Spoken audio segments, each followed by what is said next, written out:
Supreme court ने यह गल आखी आ भी जे उत्थे सर्वे दौरान शिवलिंग मिलिया वा तां हुण इस स्थान नूं सुरੱਖਿਅਤ रखिया जाए ते मुसलमानां नूं अजे मस्जिद विच नमाज पढ़न तो रोकिया ना जाए। जदों ये सारा मसला आपां चेतिਆਂ 'ਚ लियाउने आ तां एकदम साडे सामने बाबरी मस्जिद वाला सारा एपीसोड आके खड़ा हो जाए। बाबरी मस्जिद के बारे भी पहला इदा ही गल्लां चलियां सी कि इत्थे जी पहला जिहड़ा सीगा रामचंद्र का जन्म होया ते इत्थे रामचंद्र की याद विच मंदिर सी, उस राम मंदिर नूं ढाह के बाबरी मस्जिद बनाई आ। ये भी वापरिया कि किवें 1992 दे विच बाबरी मस्जिद ढाई गई, किवें इत्थे फिर बंब धमाके बॉम्बे दे विच होए, किवें सारे भारत विच मुसलमानां दा ते हिंदुआं दा क्लैश होया। इस तरीके नाल भारती हिंदू कट्टड़वाद ने सिर चक्या ते मुसलमानां नूं कुੱਟਮਾਰ करके जलील करके जिहड़ा आपदा तप तेज आ वो वधाउण दा एक भरम जिहड़ा पाया गया कि असीं मुसलमानां ते हुण फतेह हासिल कर लई आ। आउण वाले दिनां दे विच भारत दे विच मुसलमानां अते हिंदू भाईचारे दे विचाले कशीदगी जिहड़ी आ तणाअ जिहड़ा तलखी आ वो वधू ते खून खराबे दा एक नवां अध्याय जिहड़ा है वो शुरू होण जा रिहा। आ जिहड़ा ਚੱਲਿਆ ਕੰਮ बई असीं जी मस्जिदां नूं हिंदू मंदिर डिक्लेयर करा के मुड़ के उन्हां दे उत्ते कब्जे करने आ, ये करना एक बाबरी मस्जिद जां ज्ञान व्यापी दा नहीं, ये मथुरा काशी ते होर पता नहीं कित्थे कित्थे किहड़ियां किहड़ियां हरेक मस्जिद के बारे कोई ना कोई कहानी उन्होंने तोड़ दी। इदां ही सिखां नाल होना। RSS ਤਾਂ ਪਹਿਲੋਂ ਕਹਿੰਦੀ ਆ ਕਿ ਅਸੀਂ ਗੁਰੂ ਗ੍ਰੰਥ ਸਾਹਿਬ ਨੂੰ ਪੰਜਵਾਂ ਵੇਦ ਮੰਨ ਲੈਂਦੇ ਆ ਤੇ 10 ਗੁਰੂ ਸਾਹਿਬਾਨ ਨੂੰ ਰਾਮਚੰਦਰ ਤੇ ਕ੍ਰਿਸ਼ਨ ਦੇ ਬਰਾਬਰ ਮੰਨ ਲੈਂਦੇ ਆ ਤੇ ਜਿਹੜੇ ਤੁਹਾਡੇ ਯੋਧੇ ਨੇ ਬਾਬਾ ਦੀਪ ਸਿੰਘ ਵਰਗੇ ਜਾਂ ਹੋਰ ਇਹਨਾਂ ਨੂੰ ਅਸੀਂ ਸ਼ਿਵਾਜੀ ਮਰਾਠਾ ਜਾਂ ਹੋਰਨਾਂ ਦੇ ਬਰਾਬਰ ਮੰਨ ਲੈਂਦੇ ਆ ਤੇ ਤੁਸੀਂ ਹਿੰਦੂ ਹੋਣਾ ਮੰਨ ਲਓ। TV 84 ਉੱਤੇ ਪ੍ਰੋਗਰਾਮ ਖਬਰ ਦੀ ਖਬਰ ਦੇਖ ਰਹੇ ਸਾਰੇ ਦਰਸ਼ਕਾਂ ਨੂੰ ਮੈਂ ਸਰਬਜੀਤ ਸਿੰਘ ਘੁਮਾਣ ਫਤਿਹ ਅਰਜ਼ ਕਰਦਾ ਜੀ। ਵਾਹਿਗੁਰੂ ਜੀ ਕਾ ਖਾਲਸਾ ਵਾਹਿਗੁਰੂ ਜੀ ਕੀ ਫਤਿਹ। ਵਾਰਾਣਸੀ ਦੀ ਗਿਆਨ ਵਾਪੀ ਮਸਜਿਦ ਦਾ ਮਸਲਾ ਇਹਨਾਂ ਦਿਨਾਂ ਦੇ ਵਿੱਚ ਚਰਚਾ 'ਚ ਤੇ ਹੁਣ ਸੁਪਰੀਮ ਕੋਰਟ ਨੇ ਇਹ ਗੱਲ ਆਖੀ ਆ ਵੀ ਜੇ ਉੱਥੇ ਸਰਵੇ ਦੌਰਾਨ ਸ਼ਿਵਲਿੰਗ ਮਿਲਿਆ ਵਾ ਤਾਂ ਹੁਣ ਇਸ ਸਥਾਨ ਨੂੰ ਸੁਰੱਖਿਅਤ ਰੱਖਿਆ ਜਾਵੇ ਤੇ ਮੁਸਲਮਾਨਾਂ ਨੂੰ ਅਜੇ ਮਸਜਿਦ ਵਿੱਚ ਨਮਾਜ਼ ਪੜ੍ਹਨ ਤੋਂ ਰੋਕਿਆ ਨਾ ਜਾਵੇ। ਜਦੋਂ ਇਹ ਸਾਰਾ ਮਸਲਾ ਆਪਾਂ ਚੇਤਿਆਂ 'ਚ ਲਿਆਉਂਦੇ ਆ ਤਾਂ एकदम साडे सामने बाबरी मस्जिद वाला सारा एपीसोड आके खड़ा हो जाए।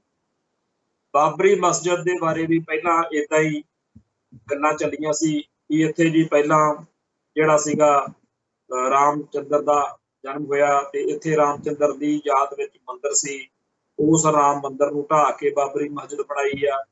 फिर रंडी रोना किन्ना ही टाइम चलता रहा, कदे इत्थे आया भी ये बोधियां का स्थान रहा, कदे कुछ होर कदे कुछ होर, इत्थों तक गल्लां भी होईयां भी रामायण एक इतिहासक पात्र होया भी आ ते इह एक काल्पनिक पात्र आ। सब कुछ बीते दौर दे विच आपां अखां दे सामने वापरिया। ये भी वापरिया कि किवें 1992 दे विच बाबरी मस्जिद ढाई गई, किवें इत्थे फिर बंब धमाके बॉम्बे दे विच होए, किवें सारे भारत विच मुसलमानां दा ते हिंदुआं दा क्लैश होया ते इस तरीके नाल भारती हिंदू कट्टड़वाद ने सिर चक्या ते मुसलमानां नूं कुੱਟਮਾਰ करके जलील करके जिहड़ा आपदा तप तेज आ वो वधाउण दा एक भरम जिहड़ा पाया गया कि असीं मुसलमानां ते हुण फतेह हासिल कर लई आ। ते इस दौरान ही बहुत सारे हिंदू कट्टड़पंथी लीडर उभरे, बहुत सारे हिंदू कट्टड़पंथी जिहड़े आ संगठन उभरे जिन्हां ने BJP नूं सत्ता 'च लिआउण दा राह भी खोलिया ते नाल दी नाल इह भी गल बनदी गई कि सारे भारत विच थां थां दे उत्ते बहुत सारे मंदिरां दे नवे चर्चे छिड़ पे भी ये तां जी पहलों हुण इह मस्जिद वा पर यह पहलां मंदिर हुंदा सीगा जिहड़ा कि जदों इस्लाम उभार होया, जदों मुसलमान हुकमरान भारत विच आए ने, खास तौर ते बाबर दे बारे जां बाबर तो बाद दे मुसलमान हमलावरां बारे, उस तो पहलां बारे बड़ियां बारे चर्चा चली कि ये सारे जिहड़े मस्जिदां ने ये ढाह के असीं तां इत्थे हुण मंदिर बनावांगे ਇਹ ਚਰਚਾਵਾਂ ਦੇ ਵਿੱਚ ਕਈ ਥਾਵਾਂ ਤੇ ਕਈ ਕੁਝ ਹੋਇਆ, ਬੜਾ ਖੂਨ ਖਰਾਬਾ ਹੋਇਆ। ਪਰ ਜਿਹੜਾ ਹੁਣ ਨਵਾਂ ਐਪੀਸੋਡ ਚੱਲਿਆ ਇਹ ਵਾਰਾਣਸੀ ਦੀ ਗਿਆਨ ਬਾਪੀ ਮਸਜਿਦ ਬਾਰੇ ਆ, ਜਿਹਦੇ ਬਾਰੇ ਅਦਾਲਤ ਨੇ ਪਹਿਲਾਂ ਸਰਵੇ ਕਰਨ ਦਾ ਹੁਕਮ ਦਿੱਤਾ ਤੇ ਹੁਣ ਕਹਿ ਦਿੱਤਾ ਗਿਆ ਕਿ ਉੱਥੇ ਸ਼ਿਵਲਿੰਗ ਮਿਲਿਆ ਵਾ ਤੇ ਸੁਪਰੀਮ ਕੋਰਟ ਨੇ ਆਪਦਾ ਆਰਡਰ ਦੇ ਦਿੱਤਾ ਵੀ ਜੇ ਸ਼ਿਵਲਿੰਗ ਮਿਲਿਆ ਤਾਂ ਉੱਥੇ ਜਿਹੜਾ ਹੈਗਾ ਸਿਕਿਉਰਿਟੀ ਲਈ, ਸੁਰੱਖਿਆ ਲਈ ਜਿਹੜਾ ਹੈਗਾ ਪੂਰੇ ਇੰਤਜ਼ਾਮ ਕੀਤੇ ਜਾਣ ਤੇ ਮੁਸਲਮਾਨਾਂ ਨੂੰ ਮਸਜਿਦ ਵਿੱਚ ਨਮਾਜ਼ ਪੜ੍ਹਨ ਤੋਂ ਰੋਕਿਆ ਨਾ ਜਾਵੇ। ਸੁਭਾਵਿਕ ਗੱਲ ਆ ਕਿ ਹੁਣ ਗਿਆਨ ਬਾਪੀ ਮਸਜਿਦ ਅਤੇ ਉੱਥੇ ਜਿਹੜਾ ਇਹ ਸ਼ਿਵਲਿੰਗ ਦੱਸਿਆ ਜਾ ਰਿਹਾ ਜਾਂ ਮੰਦਿਰ ਦੱਸਿਆ ਜਾ ਰਿਹਾ, ਉਸ ਮਸਲੇ ਦੇ ਉੱਤੇ ਆਉਣ ਵਾਲੇ ਦਿਨਾਂ ਦੇ ਵਿੱਚ ਭਾਰਤ ਦੇ ਵਿੱਚ ਮੁਸਲਮਾਨਾਂ ਅਤੇ ਹਿੰਦੂ ਭਾਈਚਾਰੇ ਦੇ ਵਿਚਾਲੇ ਕਸ਼ੀਦਗੀ ਜਿਹੜੀ ਆ, ਤਣਾਅ ਜਿਹੜਾ ਤਲਖੀ ਆ ਉਹ ਵਧੂ ਤੇ ਖੂਨ ਖਰਾਬੇ ਦਾ ਇੱਕ ਨਵਾਂ ਅਧਿਆਇ ਜਿਹੜਾ ਹੈ ਉਹ ਸ਼ੁਰੂ ਹੋਣ ਜਾ ਰਿਹਾ। ਅਸੀਂ ਇਹ ਚਰਚਾ ਕਿਉਂ ਕਰ ਰਹੇ ਹਾਂ? ਆਪਾਂ ਕਹਿ ਸਕਦੇ ਹਾਂ ਕਿ ਲੜਾਈ ਜਿਹੜੀ ਆ ਉਹ ਮੁਸਲਮਾਨਾਂ ਅਤੇ ਹਿੰਦੂਆਂ ਦੀ ਆ, ਵੀ ਆਪਾਂ ਕੀ ਵਿੱਚੋਂ ਲੈਣਾ। ਪਰ ਗੱਲ ਇਹ ਹੈ ਵੀ ਮੰਨ ਲੈਂਦੇ ਆ ਕਿ ਜਦੋਂ ਜਿਹੜਾ ਪੱਛਮ ਵੱਲੋਂ ਜਾਂ ਅਫਗਾਨਿਸਤਾਨ ਵਾਲੇ ਪਾਸਿਓਂ ਮੁਸਲਮਾਨ ਢਾੜ ਵੀ ਚੜ੍ਹ ਕੇ ਆਏ ਤੇ ਉਹਨਾਂ ਨੇ ਆ ਕੇ ਭਾਰਤ ਦੇ ਵਿੱਚ ਮੰਦਿਰਾਂ ਦੇ ਉੱਤੇ ਅਟੈਕ ਕੀਤੇ ਤੇ ਬਾਅਦ ਵਿੱਚ ਜਦੋਂ ਇੱਥੇ ਉਹ ਪੱਕੇ ਤੌਰ ਤੇ ਰਹਿਣ ਲੱਗ ਪਏ, ਇੱਥੇ ਰਾਜ ਭਾਗ ਕਰਨ ਲੱਗੇ, ਤਾਂ ਫਿਰ ਇੱਥੇ ਉਹਨਾਂ ਨੇ ਭਾਰਤ ਵਿੱਚ ਬਹੁਤ ਸਾਰੇ ਜਿਹੜੇ ਮੰਦਿਰ ਸੀ ਉਹਨਾਂ ਨੂੰ ਮਸਜਿਦਾਂ ਦਾ ਰੂਪ ਦੇ ਦਿੱਤਾ।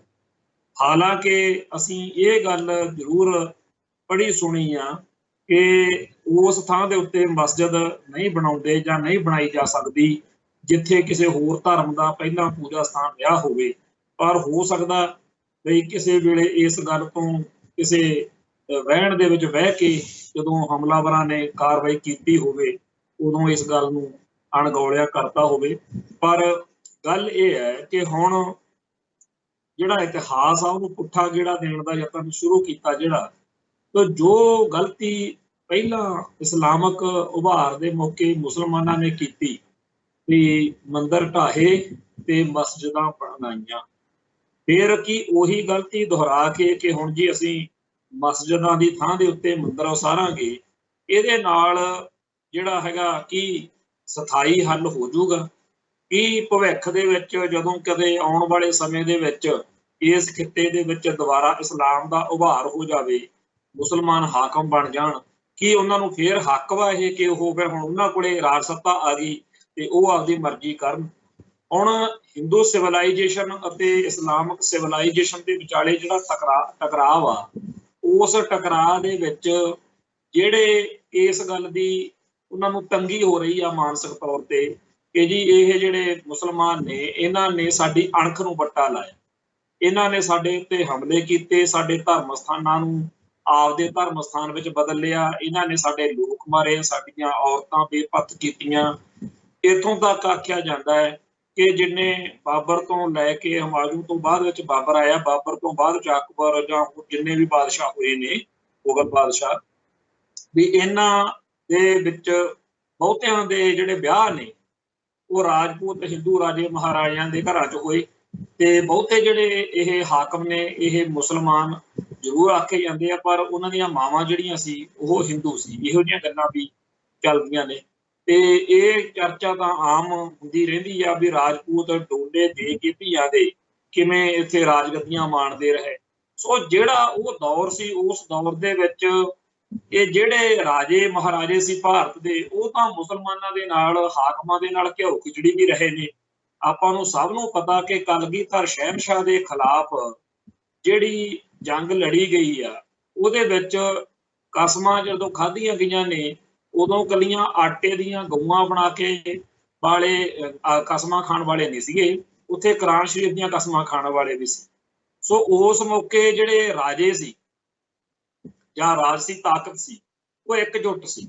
ਆਪਾਂ ਨੂੰ ਸਾਰਿਆਂ ਨੂੰ ਹੀ ਪਤਾ ਕਿ ਪੰਜਵੇਂ ਪਾਤਸ਼ਾਹ ਦੀ ਸ਼ਹਾਦਤ ਮੌਕੇ ਜੋ ਚੰਦੂ ਦਾ ਰੋਲ ਆ ਤੇ ਉਦੋਂ ਉਹਦਾ ਹੈਗਾ ਹੀ ਆ, ਪਰ ਜਹਾਂਗੀਰ ਬਾਦਸ਼ਾਹ ਨੇ ਵੀ ਤਾਂ ਲਿਖਿਆ ਸੀਗਾ ਨਾ ਫੌਜ ਕੇ ਜਹਾਂਗੀਰੀ ਦੇ ਵਿੱਚ ਕਿ ਖਡੂਰ ਸਾਹਿਬ ਜਿਹੜਾ ਹੈ ਵੀ ਗੋਂਦਵਾਲ ਸਾਹਿਬ ਦੇ ਕਿਨਾਰੇ ਉੱਤੇ ਖਡੂਰ ਨਗਰ ਦੇ ਵਿੱਚ ਇੱਕ ਇਸ ਤਰ੍ਹਾਂ ਵਸਦਾ ਹੈ ਤੇ ਮੈਂ ਉਹਦਾ ਜੋ ਮਾੜੇ ਸ਼ਬਦ ਉਹਨੇ ਵਰਤੇ, ਚਲੋ ਆਪਾਂ ਉਹ ਕਾਹਨੂੰ ਦੁਹਰਾਉਣੇ ਆ ਪਾਤਸ਼ਾਹ ਦੇ ਬਾਰੇ। ਪਰ ਸੱਚਾਈ ਇਹ ਹੈ कि ये ਜਿਹੜੇ राजे महाराजे सी ये किन्ने क धर्मी कर्मी सी। असल ਵਿੱਚ ਤਾਂ ਉਹ ਸੱਤਾ ਦੀ ਪ੍ਰਾਪਤੀ ਲਈ ਜੰਗ ਲੜਦੇ ਸੀ ਤੇ ਆਪਦੇ ਧਰਮ ਦੇ ਲੋਕਾਂ ਨੂੰ ਨਾਲ ਰੱਖਣ ਦੇ ਲਈ ਉਹ ਜਿਹੜਾ ਧਰਮ ਨੂੰ ਵਰਤਦੇ ਸੀ। ਖੈਰ ਜੇਕਰ ਉਸ ਦੌਰ ਦੇ ਵਿੱਚ ਮਸਜਿਦਾਂ ਬਣਾਉਣ ਦੇ ਲਈ ਮੰਦਰ ਢਾਹੇ ਗਏ ਨੇ ਤਾਂ ਹੋਰ ਬਹੁਤ ਸਾਰੇ ਜ਼ੁਲਮ ਹੋਏ ਨੇ, ਉਹਦਾ ਲੇਖਾ ਜੋਖਾ ਉਦੋਂ ਨਾਲ ਦੀ ਨਾਲ ਕਰ ਲਿਆ ਜਾਣਾ ਚਾਹੀਦਾ ਸੀ। ਮੈਂ ਇੱਥੇ ਗੱਲ ਸਰਦਾਰ ਕਪੂਰ ਸਿੰਘ ਜੀ ਦੀ ਸਾਚੀ ਸਾਖੀ ਦੀ ਕਰ ਰਿਹਾ। ਉਹਦੇ ਵਿੱਚ ਇੱਕ ਤਾਂ ਦੇ ਉੱਤੇ ਉਹ ਜ਼ਿਕਰ ਕਰਦੇ ਨੇ ਕਿ ਜਿਹੜਾ ਸਿੱਖ ਵਾ ਅੱਜ ਉਹਨੂੰ ਮੁਸਲਮਾਨ ਦੇ ਨਾਲ ਉਹੋ ਜਿਹੀ ਤਕਲੀਫ ਨਹੀਂ ਹੈ ਜਿਹੋ ਜਿਹੀ ਹਿੰਦੂ ਨੂੰ ਹੈ। ਮੁਸਲਮਾਨਾਂ ਨੇ ਜਦੋਂ ਸਿੱਖਾਂ ਉੱਤੇ ਜ਼ੁਲਮ ਕੀਤੇ ਜਾਂ ਇਹ ਬੀਤੇ ਦੌਰ ਦੇ ਵਿੱਚ ਇਸਲਾਮ ਨੂੰ ਮੰਨਣ ਵਾਲਿਆਂ ਨੇ ਜ਼ਬਰ ਕੀਤਾ ਤਾਂ ਸਿੱਖਾਂ ਨੇ ਨਾਲ ਦੀ ਨਾਲ ਲੇਖਾ ਜਿਹਾ ਨਿਬੇੜਤਾ। ਜੇਕਰ ਜੰਗਾਂ ਯੁੱਧਾਂ ਦੀ ਗੱਲ ਕਰੀਏ, ਹਰ ਜੰਗ ਯੁੱਧ ਦੇ ਵਿੱਚ ਖਾਲਸੇ ਨੇ ਕੋਈ ਆਧਾਰ ਨਹੀਂ ਰੱਖਿਆ। ਜੇਕਰ ਆਪਾਂ ਮਸੇ ਰੰਗੜ ਦੀ ਗੱਲ ਕਰਦੇ ਹਾਂ ਵੀ ਉਹਨੇ ਦਰਬਾਰ ਸਾਹਿਬ ਦੀ ਬੇਹੁਰਮਤੀ ਕੀਤੀ ਤਾਂ ਗੁਰੂ ਪਾਤਸ਼ਾਹ ਦੇ ਭੇਜੇ ਹੋਏ ਗੁਰੂ ਦੇ ਪਿਆਰੇ ਸਿੱਖਾਂ ਨੇ ਲੇਖਾ ਨਾਲ ਦੀ ਨਾਲ ਹੀ ਨਿਬੇੜਤਾ। ਸਿੱਖਾਂ ਨੂੰ ਇਹ ਗੱਲ ਅਗਲੀਆਂ ਪੋਸਟਾਂ ਲਈ ਮਿਹਣਾ ਕਦੇ ਨਹੀਂ ਛੱਡਿਆ ਉਹਨਾਂ ਦੇ ਬਜ਼ੁਰਗਾਂ ਨੇ ਕਿ ਜੇ ਕਿਸੇ ਨੇ ਵਧੀਕੀ ਕੀਤੀ ਆ ਨਾਲ ਦੀ ਨਾਲ ਰਗੜਤਾ। ਆ ਹੁਣ ਦੀਆਂ ਗੱਲਾਂ ਨੇ, ਇੰਦਰਾ ਤੇ ਬੈਦਿਆ ਤੇ ਬਿਆੰਤੇ ਪੁੱਛੜ ਵਰਗੇ ਜਿਹੜੇ ਆ ਉਹਨਾਂ ਨੂੰ ਨਾਲ ਦੀ ਨਾਲ ਸੋਧਾ ਲਾਤਾ। ਇਹ ਗੱਲ ਠੀਕ ਆ ਕਿ KPS ਗਿੱਲ ਵਰਗਿਆਂ ਦਾ ਜਾਂ ਹੋਰ ਕਈ ਪੁੱਛੜਾਂ ਦਾ ਜਿਹੜਾ ਹੈਗਾ ਉਹ ਮਨ ਨੂੰ ਮਲਾਲ ਆ ਸਿੱਖਾਂ ਦੇ। ਇਵੇਂ ਬਹੁਤ ਘੱਟ ਮੌਕੇ ਨੇ ਸਿੱਖ ਇਤਿਹਾਸ ਦੇ ਵਿੱਚ ਜਦੋਂ ਸਿੱਖਾਂ ਨੇ ਆਪਦੇ ਦੁਸ਼ਮਣ ਨੂੰ ਜਿਹੜਾ ਹੈਗਾ ਉਹਦਾ ਸੋਧਾ ਨਾ ਲਾ ਸਕੇ ਹੋਣ ਤੇ ਉਹਨਾਂ ਨੂੰ ਬੜੀ ਤਕਲੀਫ ਰਹੀ ਹੋਵੇ। ਬਹੁਤੀ ਵੇਰ ਸਿੱਖ ਨਾਲ ਦੀ ਨਾਲ ਲੇਖਾ ਨਿਬੇੜਦੇ ਰਹੇ ਤੇ ਇਸ ਕਰਕੇ ਇੱਕ ਸੂਰਮਗਤੀ, ਇੱਕ ਅਣਖ ਤੇ ਗੈਰਤ ਦਾ ਵਾਧਾ ਬਰਕਰਾਰ ਰਿਹਾ ਹੋਣ ਕਰਕੇ ਜਿਹੜਾ ਦੂਜਾ ਸਾਹਮਣੇ ਬੈਠਾ ਹੁੰਦਾ ਕਿ ਮੁਸਲਮਾਨ, ਉਹਦੇ ਨਾਲ ਬੈਠਣ ਲੱਗਿਆ ਹੁਣ ਕਿਸੇ ਹੀਣ ਭਾਵਨਾ ਦਾ ਅਹਿਸਾਸ ਨਹੀਂ ਹੁੰਦਾ। ਮੈਨੂੰ ਯਾਦ ਆ ਇੱਕ ਕਿਤਾਬ ਇੱਥੇ ਪਿੱਛੇ ਜੇ ਆਈ ਸੀ, ਪਾਕਿਸਤਾਨ ਗਏ ਸਿੱਖਾਂ ਨਾਲ ਕੀ ਬੀਤੀ। ਮਤਲਬ ਦਰਬਾਰ ਸਾਹਿਬ ਦੇ ਉੱਤੇ ਜਦੋਂ ਫੌਜੀ ਹਮਲਾ ਹੋਇਆ, ਜਦੋਂ ਘੱਲੂਘਾਰਾ ਵਾਪਰਿਆ ਜੂਨ 84 ਦਾ, ਕਿ ਜਿਹੜੇ ਸਿੰਘ ਪਾਕਿਸਤਾਨ ਚਲੇ ਗਏ ਸੀ ਉਹਨਾਂ ਨਾਲ ਕੀ ਬੀਤੀ। ਇਹ ਸਰਦਾਰ ਜਸਵੰਤ ਸਿੰਘ ਆਜ਼ਾਦ ਦੀ ਲਿਖੀ ਹੋਈ ਕਿਤਾਬ ਆ ਜਿਹਦੇ ਵਿੱਚ ਉਹਨੇ ਅੱਖੀ ਜਿੱਥੇ ਸਾਰੇ ਹਾਲਾਤ ਲਿਖੇ ਆ ਕਿ ਕਿਵੇਂ ਅਸੀਂ ਪਾਕਿਸਤਾਨ ਪਹੁੰਚੇ, ਕੀ ਕੁਛ ਚੱਲਿਆ। ਉੱਥੇ ਇੱਕ ਤਾਂ ਦੇ ਉੱਤੇ ਉਹ ਜ਼ਿਕਰ ਕਰਦਾ ਵੀ ਪਾਕਿਸਤਾਨ ਦੇ ਵਿੱਚ ਜਿਹੜਾ ਤੇ ਨਜ਼ਰਬੰਦ ਸਿੰਘਾਂ ਨੂੰ ਜਿਹੜੀਆਂ ਕੁਛ ਚੀਜ਼ਾਂ ਵਸਤਾਂ ਦਬਾਉਣ ਦੇ ਲਈ ਜਦੋਂ ਮੁਲਾਕਾਤ ਚੱਲ ਰਹੀ ਸੀ, ਮੀਟਿੰਗ ਚੱਲ ਰਹੀ ਸੀ ਜੇਲ੍ਹ ਪ੍ਰਸ਼ਾਸਨ ਦੇ ਅਧਿਕਾਰੀਆਂ ਨਾਲ, ਪਾਕਿਸਤਾਨ ਦੇ ਕੁਛ ਅਧਿਕਾਰੀਆਂ ਨਾਲ, ਤਾਂ ਉਹਨੇ ਕਹਿਤਾ ਕਿ ਸਾਡਾ ਖਰਚਾ ਬੜਾ ਆ ਜਾਣਾ ਜਾਂ ਕੋਈ ਏਦਾਂ ਦੀ ਗੱਲ ਮਜ਼ਾਕ ਵਿੱਚ ਕਹੀ। ਤਾਂ ਕੋਲੇ ਬੈਠੇ ਸਿੰਘ ਨੇ ਕਿਹਾ ਵੀ ਅਸੀਂ ਤੁਹਾਨੂੰ ਜਹਾਜ਼ ਲਿਆ ਕੇ ਦਿੱਤਾ ਇੰਡੀਆ ਦਾ, ਉਹ ਜਹਾਜ਼ ਦੇ ਵਿੱਚੋਂ ਬਾਕੀ ਪੈਸੇ ਸਾਡੇ ਪਾਸ ਸਿੱਟੋ, ਜਿਹੜੇ ਬਚਦੇ ਆ ਉਹਦਾ ਸਮਾਨ ਜਿਹੜਾ ਹੈ ਤੁਸੀਂ ਇਹਨਾਂ ਨੂੰ ਲਿਆ ਕੇ ਦਿਓ। ਉਹ ਇਹ ਗੱਲਾਂ ਦਾ ਭਾਵ ਇਹ ਹੈ ਕਿ ਸਾਡੀ ਕੌਮ ਜਿਹੜੀ ਆ ਉਹ ਬੜਾ ਜ਼ਿਆਦਾ ਦਿਮਾਗ ਤੇ ਬੋਝ ਇਸ ਕਰਕੇ ਨਹੀਂ ਰੱਖਦੀ। ਮੁਸਲਮਾਨਾਂ ਦੇ ਨਾਲ ਆਪਾਂ ਲੇਖਾ ਨਿਬੇੜਿਆ ਹੋਇਆ ਤੇ ਅੱਜ ਜਿਹੜਾ ਹਿੰਦੂ ਧਰਮ ਆ ਜਾਂ ਹਿੰਦੂ ਮਤ ਦੇ ਲੋਕ, ਉਹਨਾਂ ਨੂੰ ਇਸ ਗੱਲ ਦੀ ਬੜੀ ਔਖ ਆਉਂਦੀ ਹੈ ਜਦੋਂ ਕਿ ਉਹਨਾਂ ਨੂੰ ਬੀਤੇ ਦੌਰ ਦੀਆਂ ਗੱਲਾਂ ਦੱਸਦਾ ਕਿ ਤੁਹਾਡੀਆਂ ਕਿਵੇਂ ਟਕੇ ਟਕੇ ਦੇ ਉੱਤੇ ਗਦਨੀ ਦੇ ਬਾਜ਼ਾਰਾਂ 'ਚ ਵਿਕੀਆਂ, ਕਿਵੇਂ ਪਾਣੀਪਤ ਦੇ ਮੈਦਾਨ ਦੇ ਵਿੱਚ ਜਿਹੜਾ ਸੀਗਾ ਤੁਹਾਡੀ ਭਾਰਤੀ ਨਸਲ ਦਾ ਘਾਣ ਹੋਇਆ, ਕਿਵੇਂ ਮਤਲਬ ਕਿ ਇੱਥੇ ਜਿਹੜਾ ਬਾਹਰੋਂ ਆਏ ਹਮਲਾਵਰਾਂ ਨੇ ਜ਼ੁਲਮ ਕੀਤਾ ਔਰ ਜ਼ੁਲਮ ਵੀ ਇੰਨਾ ਜ਼ਿਆਦਾ ਕੀਤਾ ਵੀ ਤੁਸੀਂ ਉਹਦੇ ਮੂਹਰੇ ਖੜ ਨਹੀਂ ਸਕੇ। ਇਹ ਸਾਰੀਆਂ ਗੱਲਾਂ ਦੇ ਮੱਦੇ ਨਜ਼ਰ ਭਾਰਤੀ ਮੁਸਲਮਾਨਾਂ ਦੇ ਸਾਹਮਣੇ ਆਪਦੇ ਆਪ ਨੂੰ ਬੜਾ ਹੀਣ ਭਾਵਨਾ ਦੇ ਵਿੱਚ ਸਮਝਦੇ ਆ। ਤੇ ਹੁਣ ਜਿਵੇਂ ਕਹਿੰਦੇ ਹੁੰਦੇ ਨਾ, ਖਸਿਆਨੀ ਬਿੱਲੀ ਖੱਬਾ ਲੋਚੇ, ਉਹ ਗੱਲ ਆ ਵੀ ਹੁਣ ਐ ਚਾਹੁੰਦੇ ਆ ਕਿ 4-5 ਮਸਜਿਦਾਂ ਢਾਹ ਕੇ ਜਾਂ ਅਸੀਂ ਮੁਸਲਮਾਨਾਂ ਦਾ ਥੋੜਾ ਜਿਹਾ ਜਲੂਸ ਜਿਹਾ ਕੱਢ ਕੇ ਵੀ ਅਸੀਂ ਫਿਰ ਖਨੀ ਬੜੇ ਵਧੀਆ ਬਣ ਜਾਗੇ ਵੀ ਦੇਖੋ ਜੀ ਅਸੀਂ ਹਿਸਾਬ ਨਿਬੇੜਤਾ। ਪਰ ਇਉਂ ਹਿਸਾਬ ਨਿਬੜਦੇ ਨਹੀਂ ਹੁੰਦੇ। ਉਹ ਇਤਿਹਾਸ ਵਿੱਚ ਗੱਲ ਸਦਾ ਰਹੂਗੀ ਕਿ ਕਿਸੇ ਵੇਲੇ ਹਿੰਦੂਆਂ ਦੇ ਕੋਲੇ ਬੜੇ ਫੌਜ ਸੀ, ਬੜੀ ਤਾਕਤ ਸੀ, ਬੜੇ ਰਾਜੇ ਮਹਾਰਾਜੇ ਸੀ। ਇੱਥੇ ਡਾਕਟਰ ਸੁਰਿੰਦਰ ਅਜਨਾਥ ਦੀ ਇੱਕ ਕਿਤਾਬ ਚਰਚਾ ਚ ਵਾ ਕਿ ਅਸੀਂ ਹਾਰਦੇ ਕਿਉਂ ਹੈ, ਹਿੰਦੂ ਜਿਹੜੀ ਹੈਗੀ ਆ ਹਾਰਾਂ ਦੀ ਦਾਸਤਾਨ, ਉਹਦਾ ਕਿਤਾਬ ਦਾ ਨਾਮ ਆ। ਉਹਦੇ ਵਿੱਚ ਉਹਨੇ ਸਾਰੇ ਪੱਖ ਦੱਸੇ ਆ। ਖੈਰ ਉਹ ਇੱਕ ਲੰਮਾ ਚੌੜਾ ਵਿਸ਼ਾ, ਪਰ ਮੋਟੇ ਤੌਰ ਤੇ ਗੱਲ ਇਹ ਹੈ ਕਿ ਜਿਹੜਾ ਹਿੰਦੂ ਧਰਮ ਦਾ ਜਾਂ ਹਿੰਦੂ ਮਤ ਦਾ ਜਿੰਨਾ ਵੀ ਦਿਖਾਇਆ ਜਾਂਦਾ ਗੌਰਵਸ਼ਾਲੀ, ਬੜਾ ਸੁਨਹਿਰੀ, ਸ਼ਾਨਦਾਰ ਤੇ ਬੜਾ ਜੀ ਅਣਖ ਗੈਰਤ ਵਾਲੇ ਆ, ਰਘੂਕੁਲ ਰੀਤ ਸਦਾ ਚਲਾਈ, ਜਿਹੜੀ ਉਹ ਇਸ ਤਰ੍ਹਾਂ ਦੀਆਂ ਗੱਲਾਂ ਬਾਤਾਂ ਕਰਦੇ ਆ ਵੀ ਜੀ ਫਲਾਨਾ, ਔਰ ਜਿਹੜੀਆਂ ਪਰਸਨੈਲਿਟੀਜ਼ ਨੇ, ਜਿਹੜੇ ਨਾਇਕ ਨੇ, ਉਹਨਾਂ ਦੇ ਆਲੇ ਦੁਆਲੇ ਜਿਹੜਾ ਮਾਹੌਲ ਸਿਰਜਦੇ ਆ, ਆਭਾ ਮੰਡਲ ਸਿਰਜਦੇ ਆ। ਜਿਵੇਂ ਉਹ ਕਰਨਗੇ ਕਿ ਜੀ ਮਹਾਦੇਰਾਜ ਫਲਾਨਾ, ਆਲੇ ਦੁਆਲੇ ਕਾਫੀ ਕੁਛ ਅਲੰਕਾਰ ਜੇ ਲਾ ਕੇ ਕਿਸੇ ਪਾਸੇ ਖੁੱਲਣਗੇ। ਉਹ ਸਾਰੇ ਕਾਸੇ ਦਾ ਜਿਹੜਾ ਇੱਕ ਤਰੀਕੇ ਨਾਲ ਬਾਜਾ ਹੀ ਵੱਜ ਜਾਂਦਾ ਜਦੋਂ ਕੋਈ ਬੰਦਾ ਭਾਰਤ ਦੇ ਉੱਤੇ ਇਸਲਾਮਿਕ ਮੁਸਲਮਾਨ ਹਮਲਾਵਰਾਂ ਦੀ ਕਹਾਣੀ ਛੇੜ ਦਿੰਦਾ। ਉਦੋਂ ਹਰ ਥਾਂ ਦੇ ਉੱਤੇ ਹਿੰਦੂ ਧਰਮ ਨੂੰ, ਹਿੰਦੂ ਮਤ ਨੂੰ, ਹਿੰਦੂ ਵਿਸ਼ਵਾਸ ਨੂੰ, ਹਿੰਦੂ ਸਿਵਲਾਈਜੇਸ਼ਨ ਨੂੰ ਸ਼ਰਮ ਜੀ ਮਹਿਸੂਸ ਹੁੰਦੀ ਆ ਕਿ ਸਾਡੇ ਨਾਲ ਇੰਨੀ ਮਾੜੀ ਵਾਪਰੀ। ਜੇ ਕਿਤੇ ਉਹ ਰਾਜੇ ਮਹਾਰਾਜੇ ਜਿਹੜੇ ਆਪਸ ਵਿੱਚ ਹੀ ਲੜਦੇ ਰਹੇ ਤੇ ਬਾਹਰੋਂ ਆਏ ਹਮਲਾਵਰਾਂ ਨੂੰ ਉਲਟਾ ਹਮਾਇਤ ਦਿੰਦੇ ਰਹੇ ਇੱਕ ਦੂਜੇ ਦੇ ਖਿਲਾਫ ਜਾਂ ਸੱਦੇ ਭੇਜਦੇ ਰਹੇ, ਤੇ ਉਹ ਜਿਹੜੀਆਂ ਗਦਾਰੀਆਂ ਕੀਤੀਆਂ ਉਹ ਸਾਰੀ ਕਹਾਣੀ ਜਿਹੜੀ ਜਾਂ ਜਿਹੜਾ ਆਪਸ ਵਿੱਚ ਇੱਕ ਪਤਤ ਹੋਣ ਦਾ ਇੱਕ ਬੜਾ ਇਹਨਾਂ ਦੇ ਵਿੱਚ ਬਿਮਾਰੀ ਸੀ ਕਿ ਜੇ ਕਿਸੇ ਦਾ ਮਲੇਸ਼ ਨੂੰ ਪਿੰਡਾ ਛੂਹ ਗਿਆ ਨਾ ਫਿਰ ਉਹ ਪਤਤ ਹੋ ਜਾਂਦਾ। ਸੋ ਭਾਰਤੀ ਜਿਹੜੇ ਇਹ ਹਿੰਦੂ ਰਾਜਿਆਂ ਦੇ ਸਿਪਾਹੀ ਸੀ, ਇਹਨਾਂ ਨੂੰ ਤਾਂ ਲੜਾਈ ਦੇ ਮੈਦਾਨ 'ਚ ਵਿਪਤਾ ਹੀ ਇਹ ਪਈ ਹੁੰਦੀ ਸੀ ਕਿ ਕਿਤੇ ਸਾਡਾ ਜਿਹੜਾ ਹੈਗਾ ਪਿੰਡੇ ਨੂੰ ਜਿਹੜਾ ਉਹਨਾਂ ਲੱਗ ਜੇ ਦੂਜੇ ਦਿਨ ਪਿੰਡਾ ਮੁਸਲਮਾਨ ਦੇ ਨੂੰ, ਉਹਨਾਂ ਨੂੰ ਵੀ ਇਹ ਹੁੰਦਾ ਸੀ ਪਰ ਮਾਰਨੇ ਕਾਹਨੂੰ, ਉਹੀ ਪਿੰਡ ਨੂੰ ਹੱਥ ਲਾ ਦੋ ਤੇ ਆਪੇ ਭੱਜੇ ਫਿਰਦੇ ਸੀ। ਪਰ ਉਹਨਾਂ ਨੇ ਸਵਾਹ ਲੜਨਾ ਜਿਹੜੇ ਜਿਹਨਾਂ ਨੂੰ ਇਹ ਵਿਪਤਾ ਪਈ ਹੋਈ ਆ ਵੀ ਕਿਸੇ ਹੁਣ ਜੰਗ ਦੇ ਮੈਦਾਨ ਦੇ ਵਿੱਚ ਤਾਂ ਖਹਿ ਹੁੰਦੀ ਆ ਪੂਰੀ ਧੜੱਲੇ ਨਾਲ, ਸਰੀਰ ਨਾਲ ਸਰੀਰ ਭਿੜਦਾ, ਹਥਿਆਰ ਨਾਲ ਹਥਿਆਰ ਖੜਕਦਾ, ਲੋਹੇ ਨਾਲ ਲੋਹਾ ਖੜਕਦਾ। ਉਹ ਚੀਜ਼ ਦੇ ਮੈਦਾਨ ਉਸ ਮੈਦਾਨ ਦੇ ਵਿੱਚ ਇਸ ਤਰ੍ਹਾਂ ਦੀਆਂ ਆਹ ਦੀਆਂ ਗੱਲਾਂ ਔਰ ਇਹ ਸਾਰੀਆਂ ਗੱਲਾਂ ਹਿੰਦੂ ਧਰਮ ਦੇ ਗ੍ਰੰਥਾਂ ਦੇ ਵਿੱਚ ਦਰਜ ਨੇ। ਇੱਥੇ ਬਹੁਤ ਸਾਰੀਆਂ ਲਿਖਤਾਂ ਆਪਾਂ ਇਕੱਠੀਆਂ ਕੀਤੀਆਂ ਨੇ, ਜਦੋਂ ਪੜ੍ਹੀ ਦੀਆਂ ਨੇ ਉਦੋਂ ਸੋਚ ਕੇ ਸੁਣ ਕੇ ਜਾਂ ਤਾਂ ਸ਼ਰਮ ਆਉਂਦੀ ਆ ਵੀ ਇਹੋ ਜਿਹੇ ਵੀ ਮਨੁੱਖ ਹੁੰਦੇ ਆ, ਜਾਂ ਮਤਲਬ ਹਾਸਾ ਆਉਂਦਾ ਵੀ ਕਿੱਡੀ ਬੇਹਯਾਈ ਆ, ਕਿੰਨੇ ਨੀਚਤਾ ਭਰੇ ਇਹਨਾਂ ਨੇ ਕਥਨ ਕੀਤੇ ਹੋਏ ਨੇ। ਫਿਰ ਅਗਲਿਆਂ ਦਾ ਧਰਮਾਂ ਜੋ ਮਰਜ਼ੀ ਕਰਨ, ਪਰ ਜਿਹੜੀ ਗੱਲ ਇਹ ਚੱਲ ਪਈ ਆ ਕਿ ਅਸੀਂ ਆਪਦੀ ਹੀਣਤਾ ਨੂੰ ਦੂਰ ਕਰਨ ਦੇ ਲਈ ਹੁਣ ਭਾਰਤ ਵਿੱਚ ਵਸਦੇ ਹੋਏ ਮੁਸਲਮਾਨਾਂ ਦਾ ਕੰਘਾ ਕਰਾਂਗੇ, ਇਹ ਉਹਨਾਂ ਦੇ ਬਹਾਨੇ ਆਪਦੀ ਜਿਹੜੀ ਅੰਦਰ ਨਫ਼ਰਤ ਵਾ, ਜਿਹੜਾ ਅੰਦਰ ਹੀਣਤਾ ਭਰੀ ਆ ਵੀ ਉਹਨੂੰ ਪੱਠੇ ਪਾਵਾਂਗੇ ਤੇ ਸ਼ਾਇਦ ਮਾੜਾ ਮੋਟਾ ਸਾਡਾ ਮਨ ਨੂੰ ਤਸੱਲੀ ਹੋ ਜਾਵੇ। ਕਿਉਂਕਿ ਹੁਣ ਤਾਂ ਜਦੋਂ ਕੋਈ ਘੈਂਟ ਤੋਂ ਘੈਂਟ ਹਿੰਦੂ ਜਿਹੜਾ ਉਹ ਦੇਖਦਾ ਵੀ ਦੋ ਮੁਸਲਮਾਨ ਖੜੇ ਆ ਆਪਸ ਵਿੱਚ ਕਿਸੇ ਗੱਲ ਤੇ ਹੱਸਦੇ ਆਉਂਦੇ ਆ, ਤਾਂ ਉਹਨਾਂ ਨੂੰ ਬੜੀ ਔਖ ਮਹਿਸੂਸ ਹੁੰਦੀ ਆ। ਉਹਨੂੰ ਲੱਗਦਾ ਇਹ ਮੈਨੂੰ ਦੇਖ ਕੇ ਹੱਸਦੇ ਆ ਵੀ ਬਣਿਆ ਫਿਰ ਤੂੰ ਭਾਰਤ ਦਾ ਰਾਸ਼ਟਰਪਤੀ, ਬਣਿਆ ਫਿਰ ਭਾਰਤ ਦਾ ਪ੍ਰਧਾਨ ਮੰਤਰੀ, ਤੂੰ ਉਹੀ ਆ ਨਾ ਜਿਨ੍ਹਾਂ ਦੀ ਕੌਮ ਦਾ ਅਸੀਂ ਜਲੂਸ ਕੱਢਿਆ ਹੋਇਆ। ਔਰ ਉਹ ਜੋ ਸੋਚ ਸਕਦੇ ਆਪਣੇ ਮਨ ਦੇ ਵਿੱਚ ਉਹਦੀ ਕਰਕੇ ਫਿਰ ਰਾਤ ਨੂੰ ਨੀਂਦ ਨਹੀਂ ਆਉਂਦੀ। ਹੁਣ ਸਿੱਖਾਂ ਨੂੰ ਇਹੋ ਜਿਹੀ ਬਿਮਾਰੀ, ਸਿੱਖਾਂ ਨੂੰ ਇਹੋ ਜਿਹੀ ਗੱਲ ਦੀ ਕੋਈ ਹੈ ਨਹੀਂ।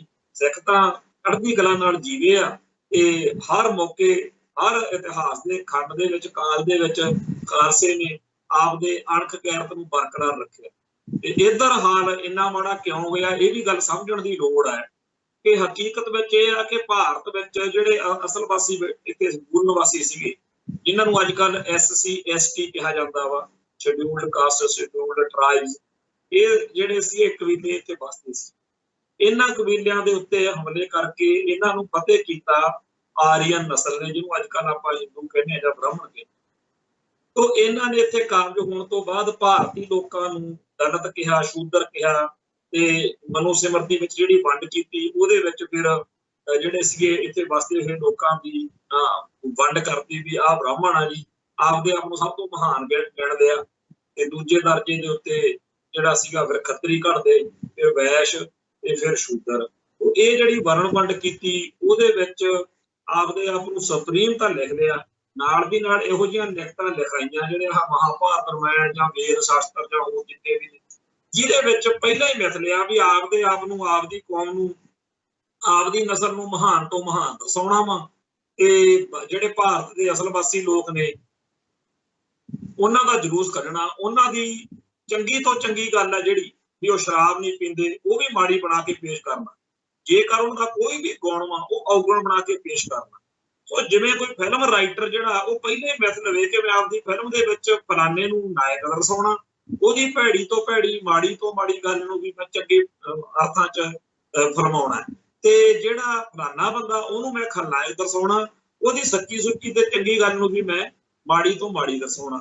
ਤਾਂ ਜਦੋਂ ਫਿਲਮਕਾਰ ਨੇ ਕਹਾਣੀ ਲਿਖੀ ਉਵੇਂ ਆ, ਜਦੋਂ ਫਿਲਮ ਬਣਾਉਣ ਵਾਲਿਆਂ ਦੀ ਸਕੀਮ ਹੀ ਉਵੇਂ ਆ, ਤਾਂ ਫਿਰ ਇਹ 'ਚ ਫਿਲਮ ਦੇਖਣ ਵਾਲੇ ਜਿਹੜੇ ਆ ਉਹਨਾਂ ਨੂੰ ਅਕਲ ਚਾਹੀਦੀ ਆ ਕਿ ਉਹ ਪਹਿਲੋਂ ਇਹ ਗੱਲ ਕਰਨ ਕਿ ਇਹ ਫਿਲਮ ਬਣਾਉਣ ਵਾਲਿਆਂ ਦੀ ਟੀਮ ਦੀ ਮਰਜ਼ੀ ਆ ਕਿ ਉਹ ਚਾਹੁੰਦੇ ਆ ਕਿ ਅਸੀਂ ਫਲਾਣੇ ਨੂੰ ਨਾਇਕ ਮੰਨ ਕੇ ਉਹਦੀਆਂ ਸਿਫਤਾਂ ਕਰੀਏ, ਉਹਦੇ ਲਈ ਕਲੈਪਿੰਗ ਕਰੀਏ, ਉਹਦੇ ਲਈ ਤਾੜੀਆਂ ਮਾਰੀਏ, ਤੇ ਫਲਾਣਾ ਜਿਹੜਾ ਹੈ ਉਹਦਾ ਅਸੀਂ ਜਲੂਸ ਕੱਢੀਏ, ਉਹਦੇ ਅਸੀਂ ਖਿਲਾਫ ਸੋਚੀਏ।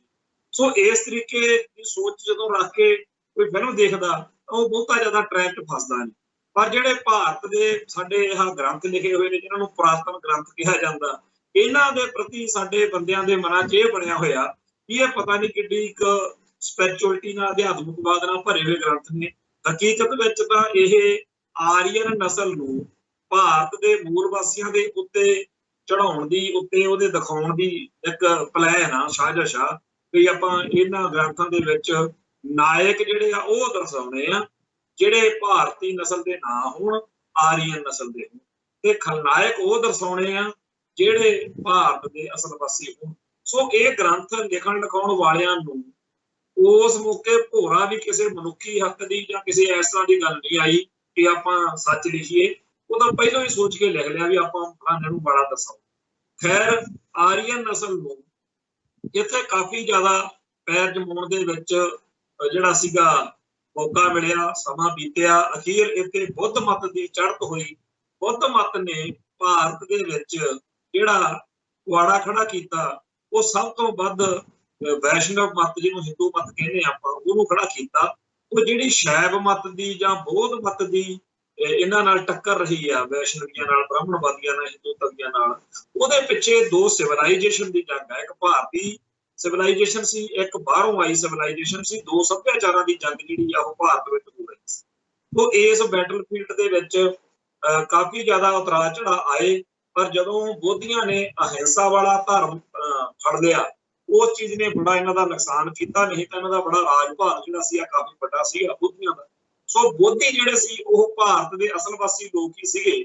ਤੇ ਜਦੋਂ ਇਹਨਾਂ ਦਾ ਇੱਥੇ ਇੰਨੀ ਬੁਰੀ ਤਰ੍ਹਾਂ ਘਾਣ ਹੋਇਆ ਤਾਂ ਇਤਿਹਾਸ ਦੱਸਦਾ ਕਿ ਇਹਨਾਂ ਚੋਂ ਬਹੁਤ ਸਾਰੇ ਬੋਧੀ ਜਿਹੜੇ ਆ ਅੱਡ ਅੱਡ ਮੁਲਕਾਂ ਨੂੰ ਭੱਜ ਗਏ। ਜਿਹੜੇ ਖਿੱਤਿਆਂ ਨੂੰ ਅੱਜ ਇਤਿਹਾਸ ਦੇ ਵਿਦਿਆਰਥੀ, ਜਿਓਗ੍ਰਾਫੀ ਦੇ ਵਿਦਿਆਰਥੀ ਚੀਨ ਕਹਿੰਦੇ ਆ, ਸ਼੍ਰੀਲੰਕਾ ਕਹਿੰਦੇ ਆ, ਸੁਮਾਤਰਾ, ਬਰਮਾ, ਜਾਪਾਨ ਤੱਕ ਦਾ, ਇਹ ਸਾਰੇ ਖਿੱਤੇ ਦੇ ਜਿੱਥੇ ਜਿੱਥੇ ਬੋਧ ਮਤ ਬਾਅਦ ਵਿੱਚ ਬੋਧੀਆਂ ਦਾ ਗਿਆ ਹੈ, ਉੱਥੇ ਉੱਥੇ ਸਾਰੇ ਥਾਵਾਂ ਦੇ ਉੱਤੇ ਇਹਨਾਂ ਦੇ ਸਤਾਏ ਹੋਏ ਹਿੰਦੂ ਤਵੀਆਂ ਦੇ ਲੋਕ ਜਿਹੜੇ ਆ ਉਹ ਗਏ ਸੀ।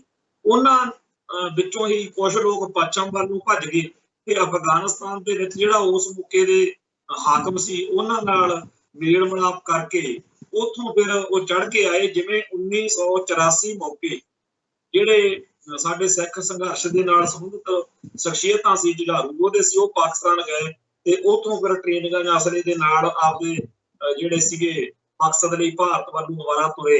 ਉਵੇਂ ਅਫਗਾਨਿਸਤਾਨ ਤੋਂ ਦੁਬਾਰਾ ਜਿਹੜੇ ਸੀਗੇ ਉਹ ਵਾਪਸ ਜਦੋਂ ਆਏ ਤਾਂ ਅਫਗਾਨੀ ਜਿਹੜੇ ਹਮਲਾਵਰ ਸੀ ਉਹਨਾਂ ਦਾ ਨਿਸ਼ਾਨਾ ਤਾਂ ਲੁੱਟ ਖੋਹ ਸੀ, ਪਰ ਜਿਹੜੇ ਇਹ ਬੋਧੀ ਸੀਗੇ ਨਾਲ ਉਹਨਾਂ ਨੂੰ ਇਹ ਸੀਗਾ ਕਿ ਅਸੀਂ ਆਪਦੇ ਬਦਲੇ ਲੈਣੇ।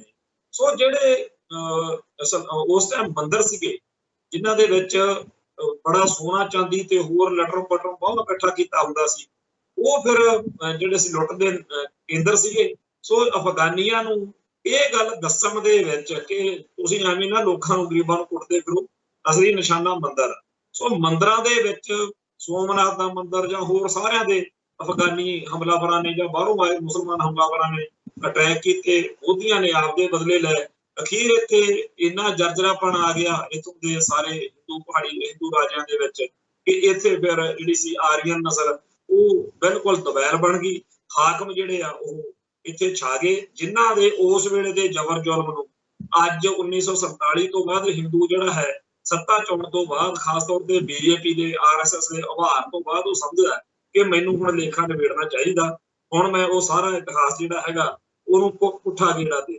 ਸੋ ਜਿਹੜੀਆਂ ਆਹ ਗੱਲਾਂ ਚੱਲ ਰਹੀਆਂ ਨੇ ਕਿ ਬਾਬਰੀ ਮਸਜਿਦ, ਗਿਆਨ ਵਿਆਪੀ ਮਸਜਿਦ ਦੀ ਫਲਾਨਾ, ਇਹ ਸਾਰੇ ਕਾਸੇ ਦੇ ਨਾਲ ਸਾਡਾ ਕਨੈਕਸ਼ਨ ਕਿੱਥੇ ਜਾ ਕੇ ਜੁੜਦਾ, ਉਹ ਇਹ ਹੈ ਕਿ ਜੋ ਕੁਝ ਅੱਜ ਮੁਸਲਮਾਨਾਂ ਨਾਲ ਕੀਤਾ ਜਾ ਰਿਹਾ, ਜੋ ਕੁਝ ਅੱਜ ਮੁਸਲਮਾਨਾਂ ਦੇ ਧਰਮ ਸਥਾਨਾਂ ਨਾਲ ਕੀਤਾ ਜਾ ਰਿਹਾ, ਉਹ ਸਿੱਖਾਂ ਨਾਲ ਵੀ ਕਦੇ ਨਾ ਕਦੇ ਜ਼ਰੂਰ ਵਾਪਰੂ। ਸਿੱਖਾਂ ਨਾਲ ਕਿਵੇਂ ਵਾਪਰੂਗਾ ਕਿ ਪਹਿਲਾਂ ਹੀ ਉਹਨਾਂ ਨੇ ਚਰਚਾ ਚਲਾਈ ਹੋਈ ਆ ਵੀ ਦਰਬਾਰ ਸਾਹਿਬ ਜਿਹੜਾ ਹੈ ਉਹ ਤਾਂ ਵਿਸ਼ਨੂੰ ਦਾ ਮੰਦਿਰ, ਦਰਬਾਰ ਸਾਹਿਬ ਵਿਸ਼ਨੂੰ ਦਾ ਮੰਦਿਰ ਆ ਤੇ ਇਹਦੇ ਵਿੱਚ ਜਿਹੜਾ ਵਿਸ਼ਨੂੰ ਮੰਦਿਰ ਆ ਵੀ ਇਹ ਤਾਂ ਸਾਡਾ ਹਿੰਦੂ ਤੀਰਥ ਆ। ਸੋ ਉਹਨਾਂ ਨੇ ਹੋਰ ਵੀ ਬਹੁਤ ਕੁਝ ਇਹੋ ਜਿਹਾ ਕਹਿਣਾ ਕਰਨਾ ਤੇ ਬਣਾਉਣਾ ਸ਼ੁਰੂ ਕੀਤਾ ਹੋਇਆ। ਪਿੱਛੇ ਜੇ ਦਰਬਾਰ ਸਾਹਿਬ ਦੇ ਆਲੇ ਦੁਆਲੇ ਇੱਕ ਰਾਮ ਅੱਖਰ ਵਾਲੀਆਂ ਇੱਟਾਂ ਦਾ ਰੌਲਾ ਪਿਆ ਸੀਗਾ ਵੀ ਜੀ ਇੱਥੇ ਕੁਝ ਇੱਟਾਂ ਨੇਗੀਆਂ ਜਿਹੜੀਆਂ ਜਿਨ੍ਹਾਂ ਤੇ ਰਾਮ ਅੱਖਰ ਲਿਖ ਕੇ ਉਹਨਾਂ ਨੂੰ ਜਾਣ ਕੇ ਲਾਇਆ ਜਾ ਰਿਹਾ ਤਾਂ ਕਿ ਜਦੋਂ ਬਾਅਦ ਵਿੱਚ ਆਪਾਂ ਨੂੰ ਇਹ ਗੱਲ ਕਹਿਣ ਦਾ ਮੌਕਾ ਮਿਲੇਗਾ 150 ਸਾਲਾਂ ਬਾਅਦ ਕਹਿ ਦੇਣਗੇ ਦੇਖੋ ਜੀ ਇੱਥੋਂ ਤਾਂ ਰਾਮ ਵਾਲੀਆਂ ਇੱਟਾਂ ਨਿਕਲ ਰਹੀਆਂ ਨੇ, ਇਹ ਤਾਂ ਵਿਸ਼ਨੂੰ ਦਾ ਮੰਦਿਰ ਆ। ਦਰਬਾਰ ਸਾਹਿਬ ਅੰਮ੍ਰਿਤਸਰ ਦੇ ਆਲੇ ਦੁਆਲੇ ਘੱਟੋ ਘੱਟ 100 ਮੰਦਿਰ ਨਵਾਂ ਜਿਹੜਾ ਹੈਗਾ ਹੁਣੇ ਬਣੇ ਪਿਛਲੇ 10-15 ਸਾਲਾਂ ਚ। ਮੈਂ 1997 ਤੋਂ ਅੰਮ੍ਰਿਤਸਰ ਪੱਕਾ ਰਹਿਣ ਲੱਗਿਆ। ਮੈਂ ਉਦੋਂ ਤੋਂ ਇਹ ਚੀਜ਼ ਬਾਰ-ਬਾਰ ਜਿੱਥੇ ਵੀ ਮੈਨੂੰ ਮੌਕਾ ਮਿਲਿਆ ਮੈਂ ਕਹੀ ਆ, ਪਰ ਧੰਨ ਦੀ ਆਪਣੀ ਕੌਮ ਜਿਹੜੀ ਇੱਕ ਕੰਨ ਤੋਂ ਦੀ ਸੁਣਦੀ ਆ ਦੂਜੇ ਕੰਨ ਤੋਂ ਦੀ ਕੱਢ ਦਿੰਦੀ ਹੈ। ਕਿਸੇ ਨੇ ਵੀ ਇਸ ਗੱਲ ਨੂੰ ਸੋਚਿਆ ਕਿ ਇਹਨਾਂ ਨਵੇਂ ਮੰਦਿਰਾਂ ਦਾ ਮਤਲਬ ਕੀ ਇਹ ਨਵੇਂ ਮੰਦਿਰ ਆ ਜਿਹੜੇ ਕੀ ਹੁੰਦੇ ਨੇ। ਪਹਿਲਾਂ ਦੁਕਾਨ ਮਾਫ ਕਰਨਾ ਹੈ, ਪਹਿਲਾਂ ਇੱਕ ਦੁਕਾਨ ਹੁੰਦੀ ਆ, ਉਹਦੇ ਚ ਮੂਰਤੀ ਰੱਖ ਲੈਂਦੇ ਆ, ਉਹਦਾ ਸ਼ਟਰ ਜਿਹੜਾ ਹੈਗਾ ਉਹਨੂੰ ਮੰਦਿਰ ਦਾ ਗੇਟ ਬਣਾ ਲੈਂਦੇ ਆ, ਹੌਲੀ ਹੌਲੀ ਉਹ ਮੰਦਿਰ ਬਣ ਜਾਂਦਾ। ਦਰਬਾਰ ਸਾਹਿਬ ਦੇ ਆਲੇ ਦੁਆਲੇ ਇੰਨੇ ਮੰਦਿਰ ਬਣਾ ਕੇ ਫਿਰ ਉਹ ਕਹਿੰਦੇ ਆ ਜਿਵੇਂ ਹਰਮੰਦਰ ਸਾਹਿਬ ਆ ਉਵੇਂ ਮੰਦਿਰ ਇਹ ਨੇ, ਤੇ ਮੰਦਿਰਾਂ ਦੇ ਵਿਚਾਲੇ ਇੱਕ ਹਰੀ ਦਾ ਮੰਦਿਰ ਵਾ। ਉਹ ਹਰੀ ਜਿਹੜਾ ਉਹ ਵਿਸ਼ਨੂੰ ਦਾ ਪ੍ਰਤੀਕ ਆ। ਸੋ ਇਹ ਵਿਸ਼ਨੂੰ ਭਗਵਾਨ ਦਾ ਹੀ ਮੰਦਿਰ ਆ, ਇਹਦਾ ਸਿੱਖਾਂ ਨਾਲ ਤਾਂ ਕੋਈ ਇਹਦਾ ਸੰਬੰਧ ਨਹੀਂ। ਸਾਰੇ ਸਿੱਖ ਗੁਰੂ ਜਿਹੜੀ ਗੱਲ ਫਿਰ ਉਦੋਂ ਆਪਾਂ ਜੋਤਜੀਤ ਸਿੰਘ ਦੀ ਸੁਣੀ ਆ, ਜਿਹੜੀ ਉਹਨੇ ਇੱਕ ਹਿੰਦੂਆਂ ਦੇ ਪ੍ਰੋਗਰਾਮ 'ਚ ਜਾ ਕੇ ਖੜ ਕੇ ਭਕਾਈ ਮਾਰੀ ਆ ਕਿ ਜੀ ਸਾਰੇ ਸਿੱਖ ਗੁਰੂ ਸਾਹਿਬਾਨ ਹਿੰਦੂ ਸੀ, ਸਿੱਖ ਵੀ ਸਾਰੇ ਹਿੰਦੂ ਨੇ। ਇਹ ਤਾਂ ਉਦੋਂ ਤਾਂ ਖਾਲਸਾ ਸਾਜਿਆ ਸੀਗਾ ਵੀ ਆਪਾਂ ਨੂੰ ਫੌਜ ਦੀ ਲੋੜ ਸੀ। ਸੋ ਹਿੰਦੂ ਧਰਮ ਦੀ ਰਾਖੀ ਲਈ ਇਹ ਸਾਰਾ ਕੁਝ ਜਿਹੜਾ ਹੈਗਾ ਕੀਤਾ ਗਿਆ ਸੀ। ਅਸਲ ਵਿੱਚ ਅਸੀਂ ਪਿਓਰੀਫਾਈ ਹਿੰਦੂ ਆ, ਇਹ ਗੱਲ ਉਦੋਂ ਜੋਤਜੀਤ ਨੇ ਕਹੀ ਸੀ। ਉਹੀ ਗੱਲ ਜਿਹੜੀ ਆ ਹਿੰਦੂ ਫਲਸਫੇ ਦੇ ਬਹੁਤ ਲੋਕਾਂ ਦੇ ਅਸਰ ਹੋਇਆ ਹੈ, ਔਰ ਸਾਡੇ ਬੰਦੇ ਇਸ ਗੱਲ ਨੂੰ ਬਹੁਤ ਜ਼ਿਆਦਾ ਅਸ਼ੋਕਲੇ ਜੇ ਐਵੇਂ ਨਿਗਾਈ ਜਾਂਦੇ ਨੇ। ਹਕੀਕਤ ਇਹ ਆ ਕਿ ਸਾਡੇ ਹਰ ਘਰ ਦੇ ਵਿੱਚ, ਹਰ ਸਭਾ ਸੁਸਾਇਟੀ ਦੇ ਵਿੱਚ ਇਹ ਚਰਚਾ ਕਰਨੀ ਚਾਹੀਦੀ ਆ ਕਿ ਜਿਹੜਾ ਸਿੱਖ ਧਰਮ ਆ ਉਹਦੇ ਅੱਡਰੇਪਣ ਦੀ, ਉਹਦੇ ਵਿਲੱਖਣਤਾ ਦੀ, ਉਹਦੇ ਇਤਿਹਾਸ ਦੀ, ਉਹਦੇ ਸਾਰੇ ਕਾਸੇ ਦੀ ਰਾਖੀ ਲਈ ਸਾਨੂੰ ਕਿਵੇਂ ਮਜ਼ਬੂਤੀ ਨਾਲ ਅੱਗੇ ਵਧਣਾ ਚਾਹੀਦਾ। ਵੈਸੇ ਤਾਂ ਜਦੋਂ ਕਿਸੇ ਕੌਮ ਦਾ ਮੁਲਕ ਬਣ ਜਾਵੇ, ਕਿਸੇ ਧਰਮ ਦੇ ਲੋਕਾਂ ਦਾ ਮੁਲਕ ਹੋਵੇ, ਤਾਂ ਉਦੋਂ ਫਿਰ ਦੁਸ਼ਮਣਾਂ ਨੂੰ ਘੱਟ ਜਿਹੜਾ ਹੈਗਾ ਉਹ ਜ਼ਰੂਰਤ ਪੈਂਦੀ ਆ। ਜ਼ਰੂਰਤ ਤਾਂ ਪੈਂਦੀ ਆ ਪਰ ਉਨੀ ਨਹੀਂ ਪੈਂਦੀ। ਪਰ ਸਾਡਾ ਤਾਂ ਸਾਡੇ ਲੋਕ ਖਾਲਿਸਤਾਨ ਬਣਨ ਦਾ ਵਿਰੋਧ ਕਰੀ ਜਾਂਦੇ ਆ। ਜੇ ਖਾਲਿਸਤਾਨ ਹੋਵੇ ਤਾਂ ਫਿਰ ਜਦੋਂ ਕੋਈ ਐਂਟੀ ਸਿੱਖ ਬੰਦਾ ਇਹ ਕਹੂਗਾ ਨਾ ਵੀ ਗੁਰੂ ਸਾਹਿਬਾਨ ਹਿੰਦੂ ਸੀ, ਉਹਨੂੰ ਪਤਾ ਹੋਊਗਾ ਕਿ ਕੋਈ ਧਾਰਾ ਵੀ ਲੱਗੂਗੀ ਤੇ ਛੱਤਰ ਵੀ ਪੂਰਾ ਕਰ ਦੂ। ਜਦੋਂ ਕੋਈ ਸਿੱਖ ਇਹ ਕਹਿਣ ਨੂੰ ਫਿਰੂਗਾ, ਜਿਹੜਾ ਜੋਤਜੀਤ ਵਰਗੇ ਪਖੰਡ ਕਰਦੇ ਆ ਕਿ ਅਸੀਂ ਤਾਂ ਜੀ ਪਿਓਰੀਫਾਈ ਹਿੰਦੂ ਆ, ਫਿਰ ਉਹਦਾ ਵੀ ਕੋਈ ਜਿਹੜਾ ਹਿਸਾਬ ਕਿਤਾਬ ਆ ਉਹ ਕਾਨੂੰਨ ਘੜ ਕੇ ਖਾਲਿਸਤਾਨ ਦੇ ਵਿੱਚ ਹੀ ਕੀਤਾ ਜਾ ਸਕਦਾ। ਭਾਰਤੀ ਸੰਵਿਧਾਨ ਜਾਂ ਭਾਰਤੀ ਕਾਨੂੰਨ ਤਾਂ ਉਹਨੂੰ ਪ੍ਰੋਟੈਕਟ ਕਰਨਗੇ, ਉਹਦੀ ਰਾਖੀ ਕਰਨਗੇ ਵੀ ਤੂੰ ਰੱਜ ਕੇ ਕਮਲ ਮਾਰ। ਸੋ ਜਿਹੜਾ ਸਿੱਖ ਧਰਮ ਦੇ ਖਿਲਾਫ ਕੋਈ ਵੀ ਵਿਅਕਤੀ ਚੱਲੇ, ਕੋਈ ਧਿਰ ਚੱਲੇ, ਕੋਈ ਵਰਤਾਰਾ ਚੱਲੇ, ਉਹਨੂੰ ਤਾਂ ਕਾਨੂੰਨੀ ਸਰਪ੍ਰਸਤੀ ਮਿਲ ਜਾਂਦੀ ਹੈ। ਤੇ ਜਿਹੜਾ ਉਹਨੂੰ ਰੋਕਣ ਤੁਰਦਾ ਉਹਨੂੰ ਕਹਿੰਦੇ ਜੀ ਇਹ ਟੈਰੋਰਿਸਟ ਆ। ਜੇ ਕੋਈ ਸਾਡੇ ਵਰਗਾ ਸੱਚ ਬੋਲਦਾ ਉਹਨੂੰ ਕਹਿੰਦੇ ਜੀ ਨਫ਼ਰਤ ਫੈਲਾਉਂਦੇ ਆ, ਇਹ ਤਾਂ ਜੀ ਹਿੰਦੂ ਸਿੱਖ ਏਕਤਾ 'ਚ ਦਫੇੜ ਪਾਉਂਦੇ ਆ। ਤੇ ਭਾਈ ਅਸੀਂ ਆਪਦੇ ਧਰਮ ਦੀ ਵਿਲੱਖਣਤਾ ਲਈ, ਆਪਦੇ ਅੱਡਰੇਪਣ ਦੀ ਰਾਖੀ ਲਈ, ਜਾਂ ਜਿਹੜੇ ਸਾਡੇ ਤੇ ਤੁਸੀਂ ਹਮਲਾ ਕਰਨ ਨੂੰ ਫਿਰਦੇ ਹੋ, ਕਰਨ ਨੂੰ ਕੀ ਫਿਰਦੇ ਹੋ ਹੀ ਗਿਆ। ਜੇ ਕਸ਼ਮੀਰ ਦੇ ਵਿੱਚ ਜਾਈਏ ਤਾਂ ਮਟਨ ਜਿਹੜਾ ਸਾਡਾ ਗੁਰੂ ਨਾਨਕ ਪਾਤਸ਼ਾਹ ਜੀ ਦਾ ਸਥਾਨ ਆ, ਉੱਥੇ ਵੀ ਬ੍ਰਾਹਮਣ ਕਾਬਜ ਹੋਇਆ, ਹਿੰਦੂ ਕਾਬਜ ਹੋਇਆ। ਸਿੱਕਮ ਦੇ ਵਿੱਚ ਗੁਰਦੁਆਰਾ ਡਾਂਗਮਾਰ ਸਾਹਿਬ ਆ, ਉੱਥੇ ਵੀ ਇਹੀ ਪੰਗਾ। ਗੁਰਦੁਆਰਾ ਹਰਕੀ ਪੌੜੀ ਵਾਲਾ, ਉੱਥੇ ਸਾਡਾ ਗਵਾਲੀਅਰ ਦੇ ਗੁਰਦੁਆਰੇ ਨੂੰ ਜਿੱਥੇ 6ਵੇਂ ਪਾਤਸ਼ਾਹ ਨੂੰ ਜਹਾਂਗੀਰ ਨੇ ਰੱਖਿਆ ਸੀ ਕਿਲੇ 'ਚ, ਉੱਥੇ ਵੀ। ਤੇ ਫਿਰ ਜਿਹੜਾ ਆਪਣੇ ਜਗਨਨਾਥਪੁਰੀ ਵਾਲਾ, ਉੱਥੇ ਵੀ ਘੱਟੋ ਘੱਟ ਭਾਰਤ ਵਿੱਚ 100 ਇਤਿਹਾਸਕ ਇਹੋ ਜਿਹੇ ਅਸਥਾਨ ਨੇ ਜਿਨ੍ਹਾਂ ਉੱਤੇ ਗੁਰਦੁਆਰਾ ਸਾਹਿਬਾਨ ਦੇ ਉੱਤੇ ਬ੍ਰਾਹਮਣਵਾਦੀਆਂ ਨੇ ਕਬਜ਼ਾ ਕੀਤਾ ਹੋਇਆ, ਤੇ ਉਹਨਾਂ ਦਾ ਮੰਦਰੀਕਰਨ ਜਾਂ ਤਾਂ ਹੋ ਰਿਹਾ ਜਾਂ ਹੋ ਜਾਣਾ ਹੈ। ਇਵੇਂ ਹੀ ਸਿੱਖੀ ਦਾ ਹਿੰਦੂਕਰਨ ਜਾਂ ਹੋ ਰਿਹਾ ਜਾਂ ਹੋ ਜਾਣਾ ਹੈ। ਇਵੇਂ ਹੀ ਸਿੱਖਾਂ ਦਾ ਬ੍ਰਾਹਮਣੀਕਰਨ ਕਰਮਕਾਂਡਾਂ ਦੇ ਵਿੱਚ ਫਸਾ ਕੇ ਕਰਨ ਕਰਾਉਣ ਦਾ ਏਜੰਡਾ ਚੱਲ ਰਿਹਾ। ਇਹ ਸਾਡੇ ਧਰਮ ਦੇ ਉੱਤੇ ਜਿਹੜਾ ਅਟੈਕ ਹੋ ਰਿਹਾ, ਇਹ ਬਿਲਕੁਲ ਸਾਨੂੰ ਇਸ ਗੱਲ ਬਾਰੇ ਸੋਚਣਾ ਚਾਹੀਦਾ ਕਿ ਮੁਸਲਮਾਨਾਂ ਦੇ ਕਿੰਨੇ ਮੁਲਕ ਨੇ, ਮੁਸਲਮਾਨਾਂ ਦੇ ਕੋਲ ਕਿੱਡਾ ਵੱਡਾ ਉਹਨਾਂ ਦੀ ਮਨੁੱਖੀ ਸ਼ਕਤੀ ਆ। ਭਾਰਤ ਵਿੱਚ ਸਭ ਤੋਂ ਵੱਡੀ ਬਹੁ ਗਿਣਤੀ ਮੁਸਲਮਾਨ, ਪਰ ਅਗਲੇ ਕਹਿੰਦੇ ਆ ਸਾਡੇ ਕੋਲ ਸੱਤਾ। ਉਹਨਾਂ ਨੂੰ ਪਤਾ ਹੈਗਾ ਵੀ ਜੇ ਇਹਨਾਂ ਵਿੱਚੋਂ 1 ਲੱਖ ਮੁਸਲਮਾਨ ਨੇ ਵੀ ਹਥਿਆਰ ਚੱਕ ਲੈਣਾ, ਤਾਂ ਅਸੀਂ ਇਹਨਾਂ 1 ਲੱਖ ਦੇ ਹਥਿਆਰਾਂ ਦੇ ਹਥਿਆਰ ਚੱਕਣ ਵਾਲਿਆਂ ਦੇ ਬਹਾਨੇ ਘੱਟੋ ਘੱਟ 50-60 ਲੱਖ ਤੱਕ ਠੋਕਾਂਗੇ। ਸੋ ਜਦੋਂ ਮੁਸਲਮਾਨਾਂ ਦੇ ਹਥਿਆਰ ਚੱਕਣ ਦੇ ਉੱਤੇ ਵੀ ਉਹਨਾਂ ਨੂੰ ਪੂਰੀ ਖੁਸ਼ੀ ਆ ਕਿ ਸਾਡੀਆਂ ਫੌਜਾਂ ਮਾਰਨਗੀਆਂ, साडे जिहड़े फौज ते पुलिस साडी सरकार आ, सो भारत की हकूमती सिस्टम आ जिहड़ा वो फिर मुसलमानों के खिलाफ वरतिया जाऊगा। जिवें पहला अपना दरबार साहब अकाल तख्त साहब ढह ढेरी कीता ते जदों सिखां ने प्रतिक्रिया की उदों कहंदे जी इत्थे सरकार जिहड़ी आ फिर अपने जिहड़ा करोड़ा रुपया कहंदे कर्जा हो गया। वो कर्जा ना तां किसी जोगिंदर सिंह ने मंगिया सी, ना किसी महिंदर सिंह ने लिया सी, ना वो किसी होर भैण भरा ने लिया मंगिया। वो कर्जा है की आ, वो साडे सिखां दे उत्ते 1978 तो लैके हुण तक जिहड़ा कहंदे तुहानूं सूतर करन उत्ते साडा खर्चा आ गया ना, वो कहंदे जी इह तुहाडे उत्ते कर्जा। सो साडी बहुत वड्डी ट्रेजडी आ कि साडे वर्गे बंदे तां पूरी गल नखेर के पूरी गल खुल के दस दिंदे ने ते असीं दुश्मन नूं तां जगा जाने आ। जदों भी असीं सोशल मीडिया दे राहीं जां यूट्यूब दे राहीं जां अपने साडे इस टीवी 84 राहीं ਇਹ ਹਕੀਕਤ ਖੋਲਦੇ ਆ ਕਿ ਭਾਈ ਹਿੰਦੂ ਜਿਹੜਾ ਹੈ ਉਹ ਕਿਵੇਂ ਸਿੱਖੀ ਨੂੰ ਖਾਣ ਨੂੰ ਫਿਰਦਾ, ਕਿਵੇਂ ਉਹ ਸਿੱਖਾਂ ਨੂੰ ਹੜੱਪਣ ਨੂੰ ਫਿਰਦਾ। ਕਿਉਂਕਿ ਇਹ ਗੱਲ ਤਾਂ ਅੰਗਰੇਜ਼ ਵੀ ਲਿਖ ਕੇ ਚਲੇ ਗਏ ਆ ਕਿ ਇੱਕ ਅਜਗਰ ਵਾਂਗੂ ਕਹਿੰਦੇ ਇੱਕ ਹੁੰਦੇ ਧਰਮਾਂ ਨੂੰ ਉਹ ਹੜੱਪਣ ਦੇ ਵਿੱਚ ਇੱਕ ਬਹੁਤ ਟ੍ਰੇਨਡ ਜਾਨਵਰ ਵਾਂਗੂ ਹੈਗਾ। ਸੋ ਇਸ ਮਾਹੌਲ ਦੇ ਵਿੱਚ ਜਦੋਂ ਚਾਰੇ ਪਾਸੇ ਚਰਚੇ ਹੋ ਰਹੇ ਨੇ ਕਿ ਸਿੱਖੀ ਇਸ ਤੋਂ ਬਾਅਦ ਅਗਲਾ ਨਿਸ਼ਾਨਾ ਅਗਲੇ, उस मौके ये कहना कि चलो जी वो तो मुसलमानों ना कर रहे ने, अपनी तो कोई गल नहीं हैगी हजे, ये बहुत वड्डी गदारी आ। ते जेड़ा सिख वा वो तो दड़ जी पट के साडी गल सुन के है चुप जे कर जांदा। ते जेड़े हैगे आ हिंदू कट्टरपंथी जां NIA आ, पंजाब पुलिस आ, CID आ, IB आ, राय आ जां होर एजेंसियां ने, वो फिर साडे दुआले हो जांदे आ। ते तुसीं ਜਦੋਂ ਮਰਜ਼ੀ ਦੇਖ ਸਕਦੇ ਹੋ, ਜਦੋਂ ਵੀ ਇਹ ਲੋਕ ਫਿਰ ਸਾਡੇ ਖਿਲਾਫ ਸਾਜ਼ਿਸ਼ਾਂ ਬੁਣਦੇ ਆ, ਉਹਦੇ ਚ ਸਾਨੂੰ ਸਾਡੇ ਭਾਈਚਾਰੇ ਦੇ ਵਿੱਚੋਂ ਆਈਸੋਲੇਟ ਕਰਨ ਦੇ ਲਈ ਬਹੁਤ ਕੁਝ ਕਰਦੇ ਆ ਕਿ ਇਹ ਤਾਂ ਜੀ ਨਫ਼ਰਤ ਫੈਲਾਉਂਦੇ ਆ, ਇਹ ਤਾਂ ਜੀ ਪਾਕਿਸਤਾਨ ਦੇ ਏਜੰਟ ਆ। ਹੱਦ ਹੋ ਗਈ। ਜੇ ਤਾਂ ਅਸੀਂ ਇਹ ਕਹੀਏ ਵੀ ਹਾਂ ਜੀ ਸਿੱਖ ਤਾਂ ਹਿੰਦੂ ਨੇ, ਹਾਂ ਜੀ ਸਾਰੇ ਗੁਰੂ ਸਾਹਿਬਾਨ ਹਿੰਦੂ ਸੀ, ਆ ਜੀ ਸਿੱਖੀ ਤਾਂ ਖਤਮ ਕਰ ਦੇਣੀ ਚਾਹੀਦੀ ਆ, ਸਾਰਿਆਂ ਨੂੰ ਮੰਦਰਾਂ ਦੇ ਵਿੱਚ ਜਾਣਾ ਚਾਹੀਦਾ, ਜਿਹੜੇ ਗੁਰਦੁਆਰਾ ਸਾਹਿਬ ਨੇ ਇੱਥੋਂ ਵੀ ਗੁਰੂ ਗ੍ਰੰਥ ਸਾਹਿਬ ਚੱਕ ਕੇ ਇੱਥੇ ਵੀ ਮੂਰਤੀਆਂ ਦੀ ਪੂਜਾ ਸ਼ੁਰੂ ਕਰੋ, ਚਲੋ ਤੁਸੀਂ ਨਾਲ ਗੁਰੂਆਂ ਦੀ ਵੀ ਰੱਖ ਲਓ, ਫੇਰ ਤਾਂ ਅਸੀਂ ਬੜੇ ਵਧੀਆ ਲੱਗਾ। ਪਰ ਜਦੋਂ ਅਸੀਂ ਇਹ ਕਹਿੰਦੇ ਆ ਕਿ ਸਾਡਾ ਤਾਂ ਧਰਮ ਸਾਨੂੰ ਇਹ ਕਹਿੰਦਾ ਹੈ ਬਈ ਜਬ ਲਗ ਖਾਲਸਾ ਰਹੇ ਨਿਆਰਾ, ਤਬ ਲਗ ਤੇਜ ਦਿਉ ਮੈਂ ਸਾਰਾ, ਜਬ ਜੇ ਗਹਿ ਵਿਪਰਨ ਕੀ ਰੀਤ ਮੈਂ ਨਾ ਕਰੂੰ ਇਨਕੀ ਪ੍ਰਤੀਤ। ਭਾਈ ਅਸੀਂ ਕਿਸੇ ਦੇ ਧਰਮ ਦਾ ਵਿਰੋਧ ਨਹੀਂ ਕਰਦੇ, ਸਾਨੂੰ ਹਿੰਦੂ ਨਾਲ ਜਾਂ ਹਿੰਦੂ ਧਰਮ ਨਾਲ ਕੋਈ ਤਕਲੀਫ ਨਹੀਂ ਹੈ, ਪਰ ਜੇਕਰ ਹਿੰਦੂ ਇਹ ਸੋਚੇ ਕਿ ਮੈਂ ਇਹਨਾਂ ਦਾ ਧਰਮ ਖਤਮ ਕਰਨਾ ਹੈ, ਇਹ ਤਾਂ ਸਾਨੂੰ ਆਪਦੇ ਧਰਮ ਦੀ ਰਾਖੀ ਲਈ ਕੁਛ ਹੱਲ ਕਰਨ ਦਾ ਹੱਕ ਹੈਗਾ। ਹੁਣ ਜਿਹੜੇ ਲੋਕ ਕਹਿੰਦੇ ਆ ਕਿ ਅਜੇ ਤਾਂ ਨਹੀਂ ਕੁਛ ਹੋ ਰਿਹਾ, ਉਹਨਾਂ ਨੂੰ ਹੱਥ ਬੰਨ੍ਹ ਕੇ ਬੇਨਤੀ ਆ ਕਿ ਹੋਰ ਤੁਹਾਨੂੰ ਕਿਵੇਂ ਦਿਖਾਈਏ। ਘੱਟੋ ਘੱਟ 100 ਗੁਰਦੁਆਰਾ ਸਾਹਿਬਾਨ ਦੀ ਲਿਸਟ ਬਣ ਸਕਦੀ ਆ ਜਿਹੜੇ ਅਗਲਿਆਂ ਨੇ ਸਾਡੇ ਹੁਣੇ ਆ ਪਿਛਲੇ 40-50 ਸਾਲਾਂ ਦੇ ਵਿੱਚ ਹੀ 1984 ਤੋਂ ਜਿਹੜਾ ਮਾਹੌਲ ਬਣਿਆ ਉਹਦੇ ਵਿੱਚ ਕਾਬਜ਼ ਕਰ ਲਿਆ ਤੇ ਇਤਿਹਾਸਕ ਮਹੱਤਤਾ ਵਾਲੇ ਸਥਾਨ ਨੇ, ਅਦਾਲਤਾਂ 'ਚ ਕੇਸ ਚੱਲਦੇ ਆ। ਪਰ ਜਿਹੜੇ ਭਰਾ ਕਾਨੂੰਨੀ ਲੜਾਈ ਲੜ ਰਹੇ ਨੇ ਉਹ ਸਾਰੇ ਕਹਿੰਦੇ ਆ ਕਿ ਕੋਈ ਬਹੁਤੀ ਆਸ ਨਹੀਂ ਹੈ, ਜ਼ਿਆਦਾ ਕੰਮ ਸਾਡੇ ਖਿਲਾਫ ਹੀ ਜਾਣਦੇ ਆ ਸਾਰ।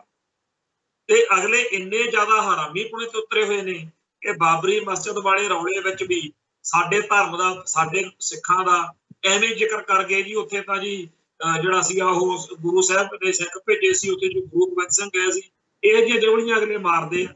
ਇਤਿਹਾਸ ਜਿਹੜਾ ਹੈ ਉਹਦੇ ਸਿਰ ਤੇ ਜਿਨ੍ਹਾਂ ਨੇ ਰਾਜ ਭਾਗ ਕੀਤੇ ਹੋਣ ਉਹਨਾਂ ਲੋਕਾਂ ਦਾ ਕੋਈ ਦੀਨ ਧਰਮ ਨਹੀਂ ਤੇ ਉਹ ਲੋਕ ਕਿਸੇ ਵੀ ਵੇਲੇ ਕੋਈ ਵੀ ਗੱਲ ਕਰ ਸਕਦੇ ਆ। ਸਾਡੇ ਭਰਾਵਾਂ ਨੂੰ ਚਾਅ ਚੜਿਆ ਹੋਇਆ, ਕਈ ਕਹਿੰਦੇ ਜੀ ਅਸੀਂ ਬੜੇ ਚੋਟੀ ਦੇ ਖਾਲਿਸਤਾਨੀ ਆ ਤੇ ਉਹ ਸਿਫਤਾਂ ਮੋਦੀ ਸਾਹਿਬ ਦੀਆਂ ਕਰੀ ਜਾਂਦੇ ਆ, ਕਹਿੰਦੇ ਜੀ ਮੋਦੀ ਵਰਗਾ ਦਾ ਬੰਦਾ ਹੀ ਨਹੀਂ ਲੱਭਣਾ ਕੋਈ। ਕਈ ਹੋਰ ਵੱਡੀਆਂ ਸੰਸਥਾਵਾਂ, ਵੱਡੀਆਂ ਤੋਪਾਂ ਆਪਦੇ ਆਪ ਨੂੰ ਸਮਝਦੇ ਆ, ਉਹ ਕਹਿੰਦੇ ਆ ਜੀ ਮੋਦੀ ਵਰਗਾ ਬੰਦਾ ਨਹੀਂ, ਇਹ ਤਾਂ ਜੀ ਲਾਲ ਕਿਲੇ 'ਚ ਕੀਰਤਨ ਕਰਾਤਾ, ਇਹ ਦੇਖੋ ਜੀ ਝੰਡਾ ਚੜਾਤਾ। ਪਰ ਹਕੀਕਤ ਇਹ ਆ ਕਿ ਸਿੱਖਾਂ ਨੂੰ ਹੌਲੀ ਹੌਲੀ ਨੇੜੇ ਲਾਇਆ ਜਾ ਰਿਹਾ। ਜਿੰਨਾ ਕੁ ਨੁਕਸਾਨ ਪਿਆਰ ਨਾਲ ਕੀਤਾ ਜਾ ਸਕਦਾ ਉਹ ਪਿਆਰ ਨਾਲ। ਤੇ ਜਦੋਂ ਫਿਰ ਛਿੱਤਰ ਦੀ ਵਾਰੀ ਆਈ, ਡਾਂਗ ਦੀ ਵਾਰੀ ਆਈ, ਗੋਲੀ ਦੀ ਵਾਰੀ ਆਈ, ਉਦੋਂ ਫਿਰ ਉਹੋ ਜਿਹਾ ਬੰਦਾ ਮੂਹਰੇ ਲਾ ਲੈਣਗੇ। ਸਿੱਖਾਂ ਨੂੰ ਨਹੀਂ ਦਿਖ ਰਿਹਾ ਕਿ ਉਹਨਾਂ ਨੇ ਹਰ ਤਰ੍ਹਾਂ ਦਾ ਬੰਦਾ ਰੱਖਿਆ ਹੋਇਆ। ਵਾਜਪਾਈ ਮੌਕੇ ਉਹਨਾਂ ਨੇ ਅਡਵਾਨੀ ਰੱਖਿਆ ਹੋਇਆ ਸੀ, ਇਸ ਵੇਲੇ ਵੀ ਉਹਨਾਂ ਨੇ ਸਾਰੇ ਭਾਰਤ ਦੇ ਹਰ ਖਿੱਤੇ ਦੇ ਵਿੱਚ ਕਿਤੇ ਸਾਧਵੀ ਪ੍ਰਗਿਆ, ਕਦੇ ਜੋਗੀ, ਕਦੇ ਕੋਈ ਹੋਰ ਬਹੁਤ ਵੱਡੇ ਪੱਧਰ ਦੇ ਉੱਤੇ ਲੋਕਾਂ ਦੇ ਵਿੱਚ ਹਿੰਦੂ ਕੱਟੜਵਾਦ ਦੇ ਨੁਮਾਇੰਦੇ ਜਿਹੜੇ ਆ ਉਭਾਰੇ ਜਾ ਰਹੇ ਨੇ ਤੇ ਸਾਰੇ ਭਾਰਤ ਦੇ ਹਰ ਖਿੱਤੇ ਦੇ ਵਿੱਚ ਹਿੰਦੂ ਦਾ ਟੈਰਰ, ਹਿੰਦੂ ਦੀ ਦਹਿਸ਼ਤ ਜਿਹੜੀ ਆ ਉਹ ਪਾਉਣ ਦੇ ਲਈ ਸਕੀਮਾਂ ਜਿਹੜੀਆਂ ਨਿਤ ਨਵੀਆਂ ਘੜੀਆਂ ਜਾ ਰਹੀਆਂ। ਆ ਜਿਹੜਾ ਚੱਲਿਆ ਕੰਮ ਬਈ ਅਸੀਂ ਜੀ ਮਸਜਿਦਾਂ ਨੂੰ ਹਿੰਦੂ ਮੰਦਿਰ ਡਿਕਲੇਅਰ ਕਰਾ ਕੇ ਮੁੜ ਕੇ ਉਹਨਾਂ ਦੇ ਉੱਤੇ ਕਬਜ਼ੇ ਕਰਨੇ ਆ, ਇਹ ਕਰਨਾ ਇੱਕ ਬਾਬਰੀ ਮਸਜਿਦ ਜਾਂ ਗਿਆਨ ਵਾਪੀ ਦਾ ਨਹੀਂ, ਇਹ ਮਥੁਰਾ, ਕਾਸ਼ੀ ਤੇ ਹੋਰ ਪਤਾ ਨਹੀਂ ਕਿੱਥੇ ਕਿੱਥੇ ਕਿਹੜੀਆਂ ਕਿਹੜੀਆਂ ਹਰੇਕ ਮਸਜਿਦ ਦੇ ਬਾਰੇ ਕੋਈ ਨਾ ਕੋਈ ਕਹਾਣੀ ਉਹਨਾਂ ਨੇ ਤੋੜ ਦਿੱਤੀ ਹੈ। ਏਦਾਂ ਹੀ ਸਿੱਖਾਂ ਨਾਲ ਹੋਣਾ। ਸਿੱਖ ਦਾ ਸੁੱਖ ਨਾਲ ਆਪਣੇ ਇਤਿਹਾਸ ਦੇ ਵਿੱਚ ਆਪ ਬਥੇਰਾ ਕੁਝ ਲਿਖੀ ਫਿਰਦੇ ਨੇ ਕਿ ਜੀ ਫਲਾਨਾ ਇੱਥੇ ਦੇਵੀ ਦੇਵਤਾ ਆਇਆ ਸੀ। ਇੱਕ ਇਹੋ ਜਿਹੀਆਂ ਕਿਤਾਬਾਂ ਨੇ ਜਿਹਦੇ ਵਿੱਚ ਸਿੱਖ ਹਰ ਆਪਦੇ ਮਹਾਨਾਇਕ ਨੂੰ, ਜਿਨ੍ਹਾਂ ਨੇ ਕਲਗੀਧਰ ਸ਼ਹਿਨਸ਼ਾਹ ਦੇ, ਗੁਰੂ ਪਾਤਸ਼ਾਹ ਦੇ ਆਦਰਸ਼ ਤੇ ਚੱਲ ਕੇ ਕੁਰਬਾਨੀਆਂ ਕੀਤੀਆਂ, ਜਿਨ੍ਹਾਂ ਨੇ ਗੁਰੂ ਪਾਤਸ਼ਾਹ ਦੀ ਬਖਸ਼ਿਸ਼ ਨਾਲ ਤੇਗਾਂ ਮਾਰੀਆਂ, ਇਤਿਹਾਸ ਵਿੱਚ ਸਿੱਖ ਜਗਤ ਵਿੱਚ ਨਾਂ ਖੱਟਿਆ, ਉਹਨਾਂ ਸ਼ਖਸੀਅਤਾਂ ਦੇ ਬਾਰੇ ਇੱਕ ਇਹੋ ਜਿਹੀ ਕਿਤਾਬ ਵੀ ਅਸੀਂ ਦੇਖ ਚੁੱਕੇ ਆ ਜਿਹਦੇ ਵਿੱਚ ਲਿਖਾਰੀ ਨੇ ਹਰੇਕ ਸਿੱਖ ਯੋਧੇ ਨੂੰ ਕਿਸੇ ਨਾ ਕਿਸੇ ਹਿੰਦੂ ਦੇਵੀ ਦੇਵਤੇ ਦਾ ਅਵਤਾਰ ਦੱਸਿਆ ਹੋਇਆ ਸੀ ਕਿ ਜੀ ਇਹ ਤਾਂ ਫਲਾਣੇ ਦਾ ਅਵਤਾਰ, ਆ ਤਾਂ ਜੀ ਫਲਾਣੇ ਦਾ। ਇਵੇਂ ਗੁਰੂ ਸਾਹਿਬਾਨ ਦੇ ਬਾਰੇ ਕਿ ਜੀ ਫਲਾਣਾ ਫਲਾਣੇ ਹਿੰਦੂ ਦੇਵਤੇ ਦਾ ਅਵਤਾਰ ਆ, ਫਲਾਣਾ ਫਲਾਣੇ ਦਾ। ਭਾਈ RSS ਤਾਂ ਪਹਿਲਾਂ ਕਹਿੰਦੀ ਆ ਕਿ ਅਸੀਂ ਗੁਰੂ ਗ੍ਰੰਥ ਸਾਹਿਬ ਨੂੰ 5ਵਾਂ ਵੇਦ ਮੰਨ ਲੈਂਦੇ ਆ ਤੇ 10 ਗੁਰੂ ਸਾਹਿਬਾਨ ਨੂੰ ਰਾਮਚੰਦਰ ਤੇ ਕ੍ਰਿਸ਼ਨ ਦੇ ਬਰਾਬਰ ਮੰਨ ਲੈਂਦੇ ਆ, ਤੇ ਜਿਹੜੇ ਤੁਹਾਡੇ ਯੋਧੇ ਨੇ ਬਾਬਾ ਦੀਪ ਸਿੰਘ ਵਰਗੇ ਜਾਂ ਹੋਰ, ਇਹਨਾਂ ਨੂੰ ਅਸੀਂ ਸ਼ਿਵਾਜੀ ਮਰਾਠਾ ਜਾਂ ਹੋਰਨਾਂ ਦੇ ਬਰਾਬਰ ਮੰਨ ਲੈਂਦੇ ਆ ਤੇ ਤੁਸੀਂ ਹਿੰਦੂ ਹੋਣਾ ਮੰਨ ਲਓ। ਤੇ ਅਗਲੇ ਤਾਂ ਪਹਿਲਾਂ ਤਿਆਰ ਬੈਠੇ ਤੇ ਆਪਾਂ ਉਹ ਲਿਖਤਾਂ ਚੱਕੀ ਫਿਰਦੇ ਆ। ਪਤਾ ਨਹੀਂ ਉਹ ਲਿਖਣ ਵਾਲਿਆਂ ਨੇ ਕਿਹੜੀ ਭਾਵਨਾ ਚ ਉਸ ਦੌਰ ਵਿੱਚ ਲਿਖਿਆ ਹੋਣਗੀਆਂ। ਚਲੋ ਉਹਨਾਂ ਦਾ ਲਿਖਤਾਂ ਦਾ ਕੋਈ ਉਸ ਮੌਕੇ ਲਾਹਾ ਵੀ ਮਿਲਦਾ ਹੋਣਾ, ਪਰ ਅੱਜ ਦੀ ਤਰੀਕ ਵਿੱਚ ਤਾਂ ਆਪਾਂ ਨੂੰ ਸਮਝ ਆ ਚੁੱਕੀ ਆ ਕਿ ਸਾਨੂੰ ਆਪਦੇ ਧਰਮ ਨੂੰ ਬਚਾਉਣ ਲਈ ਹਰ ਉਸ ਚੀਜ਼ ਨਾਲੋਂ ਆਪਦੇ ਆਪ ਨੂੰ ਵੱਖਰਾ ਕਰਨਾ ਪਊਗਾ ਜਿਹੜੀ ਚੀਜ਼ ਸਾਨੂੰ ਹਿੰਦੂ ਸਾਬਤ ਕਰਦੀ ਹੈ। ਹਿੰਦੂ ਹੋਣਾ ਕੋਈ ਮਾੜੀ ਗੱਲ ਨਹੀਂ, ਪਰ ਆਪਦਾ ਧਰਮ ਸਾਡਾ ਆਪਦਾ ਹੀ ਆ। ਸਾਡੇ ਧਰਮ ਦੇ ਵਿੱਚ ਇਸ ਵੇਲੇ ਕਿਸੇ ਚੀਜ਼ ਦੀ ਕੋਈ ਘਾਟ ਨਹੀਂ। ਸਿੱਖ ਫਲਸਫੇ ਬਾਰੇ ਤਾਂ ਦੁਨੀਆ ਭਰ ਦੇ ਫਿਲਾਸਫਰ ਕਹਿੰਦੇ ਆ ਕਿ ਸਭ ਤੋਂ ਬਿਹਤਰੀਨ ਫਲਸਫਾ, ਤੇ ਸਾਡੇ ਮਨਾਂ ਦੇ ਵਿੱਚ ਇਹ ਕਿਉਂ ਆਵੇ ਕਿ ਜੀ ਸਾਡਾ ਤਾਂ ਸਰੂਗਾ ਜੇ ਅਸੀਂ ਆਪਦੇ ਯੋਧੇ ਨੂੰ ਜਿਹੜਾ ਕਿਸੇ ਹਿੰਦੂ ਦੇਵੀ ਦੇਵਤੇ ਦਾ ਅਵਤਾਰ ਜਿਹੜਾ ਹੈ ਉਹ ਐਲਾਨਾਂਗੇ। ਅਸੀਂ ਕਿਉਂ ਹਰ ਚੀਜ਼ ਨੂੰ ਹਿੰਦੂ ਨਾਲ ਜੋੜ ਕੇ ਦੇਖੀਏ? ਅਸੀਂ ਆਪਦੇ ਆਜ਼ਾਦ, ਇੰਡੀਪੈਂਡੈਂਟ, ਵਿਲੱਖਣ ਤੇ ਹਰ ਤਰ੍ਹਾਂ ਨਾਲ ਪ੍ਰਵਾਨ ਤੇ ਪੂਰੀ ਪਰਪੱਕ ਜਿਹੜੀ ਸਾਡੀ ਚੀਜ਼ ਆ, ਉਹਦੇ ਲਈ ਸਾਨੂੰ ਹਿੰਦੂ ਦੇ ਸਹਾਰੇ ਦੀ ਕੋਈ ਲੋੜ ਨਹੀਂ। ਸੋ ਹਿੰਦੂ ਆਪਦੀ ਥਾਂ ਤੇ ਮੌਜਾਂ ਕਰੇ, ਉਹਨੂੰ ਪੂਰੀ ਖੁੱਲ੍ਹ ਆ ਕਿ ਉਹ ਵੱਧ ਤੋਂ ਵੱਧ ਆਪਦੇ ਧਰਮ ਦਾ ਪ੍ਰਚਾਰ ਪ੍ਰਸਾਰ ਕਰੇ। ਪਰ ਜਿਹੜਾ ਕੰਮ ਇਹ ਫੜ ਲਿਆ ਆਪਾਂ ਕਿ ਜੀ ਆਪਾਂ ਤਾਂ ਆਪਦੇ ਧਰਮ ਜਾਂ ਸਾਡੇ ਰਾਗੀ, ਢਾਡੀ, ਕਥਾਕਾਰ, ਪ੍ਰਚਾਰਕ ਸਾਰੇ ਜਿਹੜੇ ਭੈਣ ਭਰਾ ਸਾਡੇ ਉਹ ਇਸ ਪਾਸੇ ਵੱਲ ਧਿਆਨ ਦੇਣ ਕਿ ਸਟੇਜ ਤੇ ਬੋਲਦੇ ਵਕਤ ਅਸੀਂ ਕਦੇ ਵੀ ਇਹੋ ਜਿਹੀਆਂ ਉਦਾਹਰਨਾਂ ਨਹੀਂ ਦੇਣੀਆਂ ਜਿਹੜੀਆਂ ਸਾਡੇ ਸਾਹਮਣੇ ਬੈਠੇ ਭੋਲੇ ਭਾਲੇ ਲੋਕਾਂ ਨੂੰ ਇਹ ਲੱਗਣ ਲਾ ਦੇਣ ਕਿ ਹਿੰਦੂ ਤੇ ਸਿੱਖ 'ਚ ਕੋਈ ਬਹੁਤਾ ਫਰਕ ਨਹੀਂ ਹੈ। ਹਿੰਦੂ ਤੇ ਸਿੱਖ ਤਾਂ ਇੱਕੋ ਹੀ ਚੀਜ਼ ਆ। ਹਿੰਦੂ ਹੋਣਾ ਕੋਈ, ਸਿੱਖ ਹੋਣਾ ਕੋਈ ਬਾਹਲੀ ਵੱਡੀ ਗੱਲ ਨਹੀਂ। ਇਹ ਤਾਂ ਜੀ ਆਪਾਂ ਬਸ ਐਵੇਂ ਵਹਿਮ 'ਚ ਪਏ ਹੋਏ ਆ ਤੇ ਆਪਾਂ ਰਲ ਮਿਲ ਕੇ ਚੱਲੀਏ। ਇਹ ਭਾਈ ਜਿਹੜਾ ਰਲ ਮਿਲ ਕੇ ਚੱਲਣਾ ਇਹ ਸਾਨੂੰ ਲੈ ਬੈਠੂ। ਅਸੀਂ ਇਹ ਚੀਜ਼ ਦੇ ਨਾਲ ਖਤਾ ਖਾਵਾਂਗੇ, ਅਸੀਂ ਨੁਕਸਾਨ ਜਿਹੜਾ ਉਹ ਝੱਲਾਂਗੇ। ਸੋ ਇਸ ਕਰਕੇ ਸਾਡਾ ਸਾਰਿਆਂ ਦਾ ਫਰਜ਼ ਬਣਦਾ ਵੀ ਜਿਹੜੇ ਅੱਜ ਕੱਲ ਮੁਸਲਮਾਨਾਂ ਦੀਆਂ ਮਸੀਤਾਂ ਉੱਤੇ ਅੱਖ ਰੱਖ ਕੇ ਪੰਗਾ ਖੜਾ ਕਰਦੇ ਆ, ਕੱਲ ਨੂੰ ਗੁਰਦੁਆਰਿਆਂ 'ਚ ਵੀ ਖੜਾ ਕਰਨਗੇ। ਜੇ ਸਿੱਖੀ ਬਚਾਉਣੀ ਆ ਤਾਂ ਹਿੰਦੂ ਦਿਨ ਤਿਉਹਾਰਾਂ ਨੂੰ, ਹਿੰਦੂ ਕਰਮਕਾਂਡਾਂ ਨੂੰ, ਰਸਮਾਂ ਰਿਵਾਜਾਂ ਨੂੰ, ਪਰੰਪਰਾਵਾਂ ਨੂੰ, ਹਿੰਦੂ ਮਰਿਆਦਾ ਨੂੰ ਤੇ ਹਿੰਦੂ ਧਰਮ ਸਥਾਨਾਂ, ਹਿੰਦੂ ਬੋਲੀ, ਹਿੰਦੂ ਮੀਡੀਆ, ਹਰ ਉਸ ਚੀਜ਼ ਤੋਂ ਦੂਰੀ ਬਣਾਉਣੀ ਪਊਗੀ ਜਿਹੜੀ ਸਾਨੂੰ ਸਾਡੇ ਸਿੱਖ ਵਿਚਾਰਧਾਰਾ ਤੋਂ ਤੋੜ ਕੇ ਬ੍ਰਾਹਮਣਵਾਦ ਦੇ ਖਾਰੇ ਸਮੁੰਦਰ 'ਚ ਸੁੱਟ ਸਕਦੀ। ਜਦੋਂ ਆਪਾਂ ਨੂੰ ਪਤਾ ਕਿ ਕਲਗੀਧਰ ਸ਼ਹਿਨਸ਼ਾਹ ਦੇ ਸਿੱਧੇ ਹੁਕਮ ਨੇ ਕਿ ਜੇ ਤੁਸੀਂ ਬ੍ਰਾਹਮਣਵਾਦ ਦਾ ਰਾਹ ਫੜ ਲਿਆ ਮੈਂ ਤੁਹਾਡੀ ਸ਼ਕਲ ਨਹੀਂ ਦੇਖਣੀ, ਤੇ ਜੇ ਆਪਾਂ ਗੁਰੂ ਪਾਤਸ਼ਾਹ ਦੀਆਂ ਖੁਸ਼ੀਆਂ ਲੈਣੀਆਂ ਨੇ ਤਾਂ ਆਪਾਂ ਆਪਦੇ ਧਰਮ ਵਿੱਚ ਪਰਪੱਕ ਹੋਈਏ। ਤੇ ਉਹ ਪਰਪੱਕਤਾ ਜਿਹੜੀ ਆ ਉਹ ਸਾਨੂੰ ਸਾਡੇ ਧਰਮ ਵਿੱਚ ਪ੍ਰਪੱਕ ਹੋਣ ਦੇ ਨਾਲ ਨਾਲ ਖਾਲਿਸਤਾਨ ਵਾਲੇ ਪਾਸੇ ਵੀ ਤੁਰਨ ਲਈ, ਕਿਉਂਕਿ ਫਿਰ ਸਾਨੂੰ ਇਹ ਗੱਲ ਦੀ ਸਮਝ ਲੱਗੂਗੀ ਕਿ ਭਾਈ ਆਪਾਂ ਰਲ ਮਿਲ ਕੇ ਆਪਦੀ ਕੌਮ ਤਾਂ ਬਚਾ ਸਕਦੇ ਆ ਜੇਕਰ ਸਾਡਾ ਆਪਦਾ ਰਾਜ ਭਾਗ ਹੋਊਗਾ। ਕਿਹਾ ਸਰਦਾਰ ਕਪੂਰ ਸਿੰਘ ਸਾਚੀ ਸਾਖੀ ਦੇ ਰਚయిਤਾ ਨੇ, ਉਹਨਾਂ ਨੇ ਵਿਖਮੈ ਅੰਮ੍ਰਿਤ ਦੇ ਵਿੱਚ ਇੱਕ ਲੇਖ ਲਿਖਿਆ ਸੀ, ਜਿਹਦੇ ਵਿੱਚ ਉਹ ਸਾਰਾ ਗੁਲਾਮ ਫਜ਼ਲ ਹੁਸੈਨ ਕਿਸੇ ਮੁਸਲਮਾਨ ਚਿੰਤਕ ਦੀ ਗੱਲ ਕਰਦੇ ਆ ਕਿ ਉਹਨੇ ਕਿਹਾ ਸੀਗਾ ਕਿ ਜਿਹੜਾ ਅੰਗਰੇਜ਼ ਆ ਉਹ 100 ਸਾਲ ਪਹਿਲਾਂ ਕਿਸੇ ਸਮੱਸਿਆ ਨੂੰ ਸੋਚ ਲੈਂਦਾ ਤੇ ਉਹਦਾ ਹੱਲ ਲੱਭਣ ਲੱਗ ਜਾਂਦਾ। ਮੁਸਲਮਾਨ ਜਿਹੜਾ ਹੈ ਉਹ 50 ਸਾਲ ਪਹਿਲਾਂ ਸੋਚ ਕੇ ਉਹਦਾ ਹੱਲ ਲੱਭਣ ਲੱਗ ਜਾਂਦਾ, ਤੇ ਹਿੰਦੂ 25 ਸਾਲ ਪਹਿਲਾਂ ਸਮੱਸਿਆ ਨੂੰ ਸਮਝ ਕੇ ਉਹਦਾ ਹੱਲ ਕਰ ਲੈਂਦਾ। ਪਰ ਸਿੱਖ ਜਿਹੜਾ ਹੈਗਾ ਕਹਿੰਦੇ ਜਦੋਂ ਸਿਰ ਤੇ ਵਿਪਤਾ ਪੈਂਦੀ ਆ ਉਦੋਂ ਤੱਕ ਸਮੱਸਿਆ ਵੱਲ ਧਿਆਨ ਹੀ ਨਹੀਂ ਦਿੰਦਾ, ਤੇ ਸਿੱਖਾਂ ਦੇ ਜਿਹੜੇ ਲੀਡਰ ਨੇ ਉਹ ਉੱਚੀ ਉੱਚੀ ਫੜਗੁੱਡੀਆਂ ਮਾਰ ਕੇ ਜਵਲੀਆਂ ਮਾਰ ਕੇ ਟਾਈਮ ਖਰਾਬ ਕਰਦੇ ਰਹਿੰਦੇ। ਸੋ 1947 ਮੌਕੇ ਜਿਹੜੀ ਆਪਾਂ ਗਲਤੀ ਕੀਤੀ ਸੀ ਉਹਦੀ ਅਕਲ ਸਾਨੂੰ 1984 ਚ ਜਾ ਕੇ ਆਈ ਜਦੋਂ ਸਾਡੇ ਪਈਆਂ। ਖੈਰ ਜੋ ਬੀਤ ਗਿਆ ਸੋ ਬੀਤ ਗਿਆ, ਪਰ ਜਿਹੜਾ ਸਾਡੇ ਧਰਮ ਨੂੰ, ਧਰਮ ਸਥਾਨਾਂ ਨੂੰ, ਧਾਰਮਿਕ ਵਿਚਾਰਧਾਰਾ ਨੂੰ, ਧਾਰਮਿਕ ਫਲਸਫੇ ਨੂੰ ਇਸ ਵੇਲੇ ਹਿੰਦੂ ਪੁਣੇ ਵੱਲੋਂ ਸੱਟ ਵੱਜ ਰਹੀ ਆ, ਜਿਹਦੇ ਕਰਕੇ ਆਉਣ ਵਾਲੇ ਸਮੇਂ ਦੇ ਵਿੱਚ ਜੋ ਕੁਝ ਅੱਜ ਦੀ ਤਰੀਕ ਤੇ ਮੁਸਲਮਾਨਾਂ ਨਾਲ ਵਾਪਰ ਰਿਹਾ ਉਹ ਸਾਡੇ ਨਾਲ ਵਾਪਰ ਸਕਦਾ।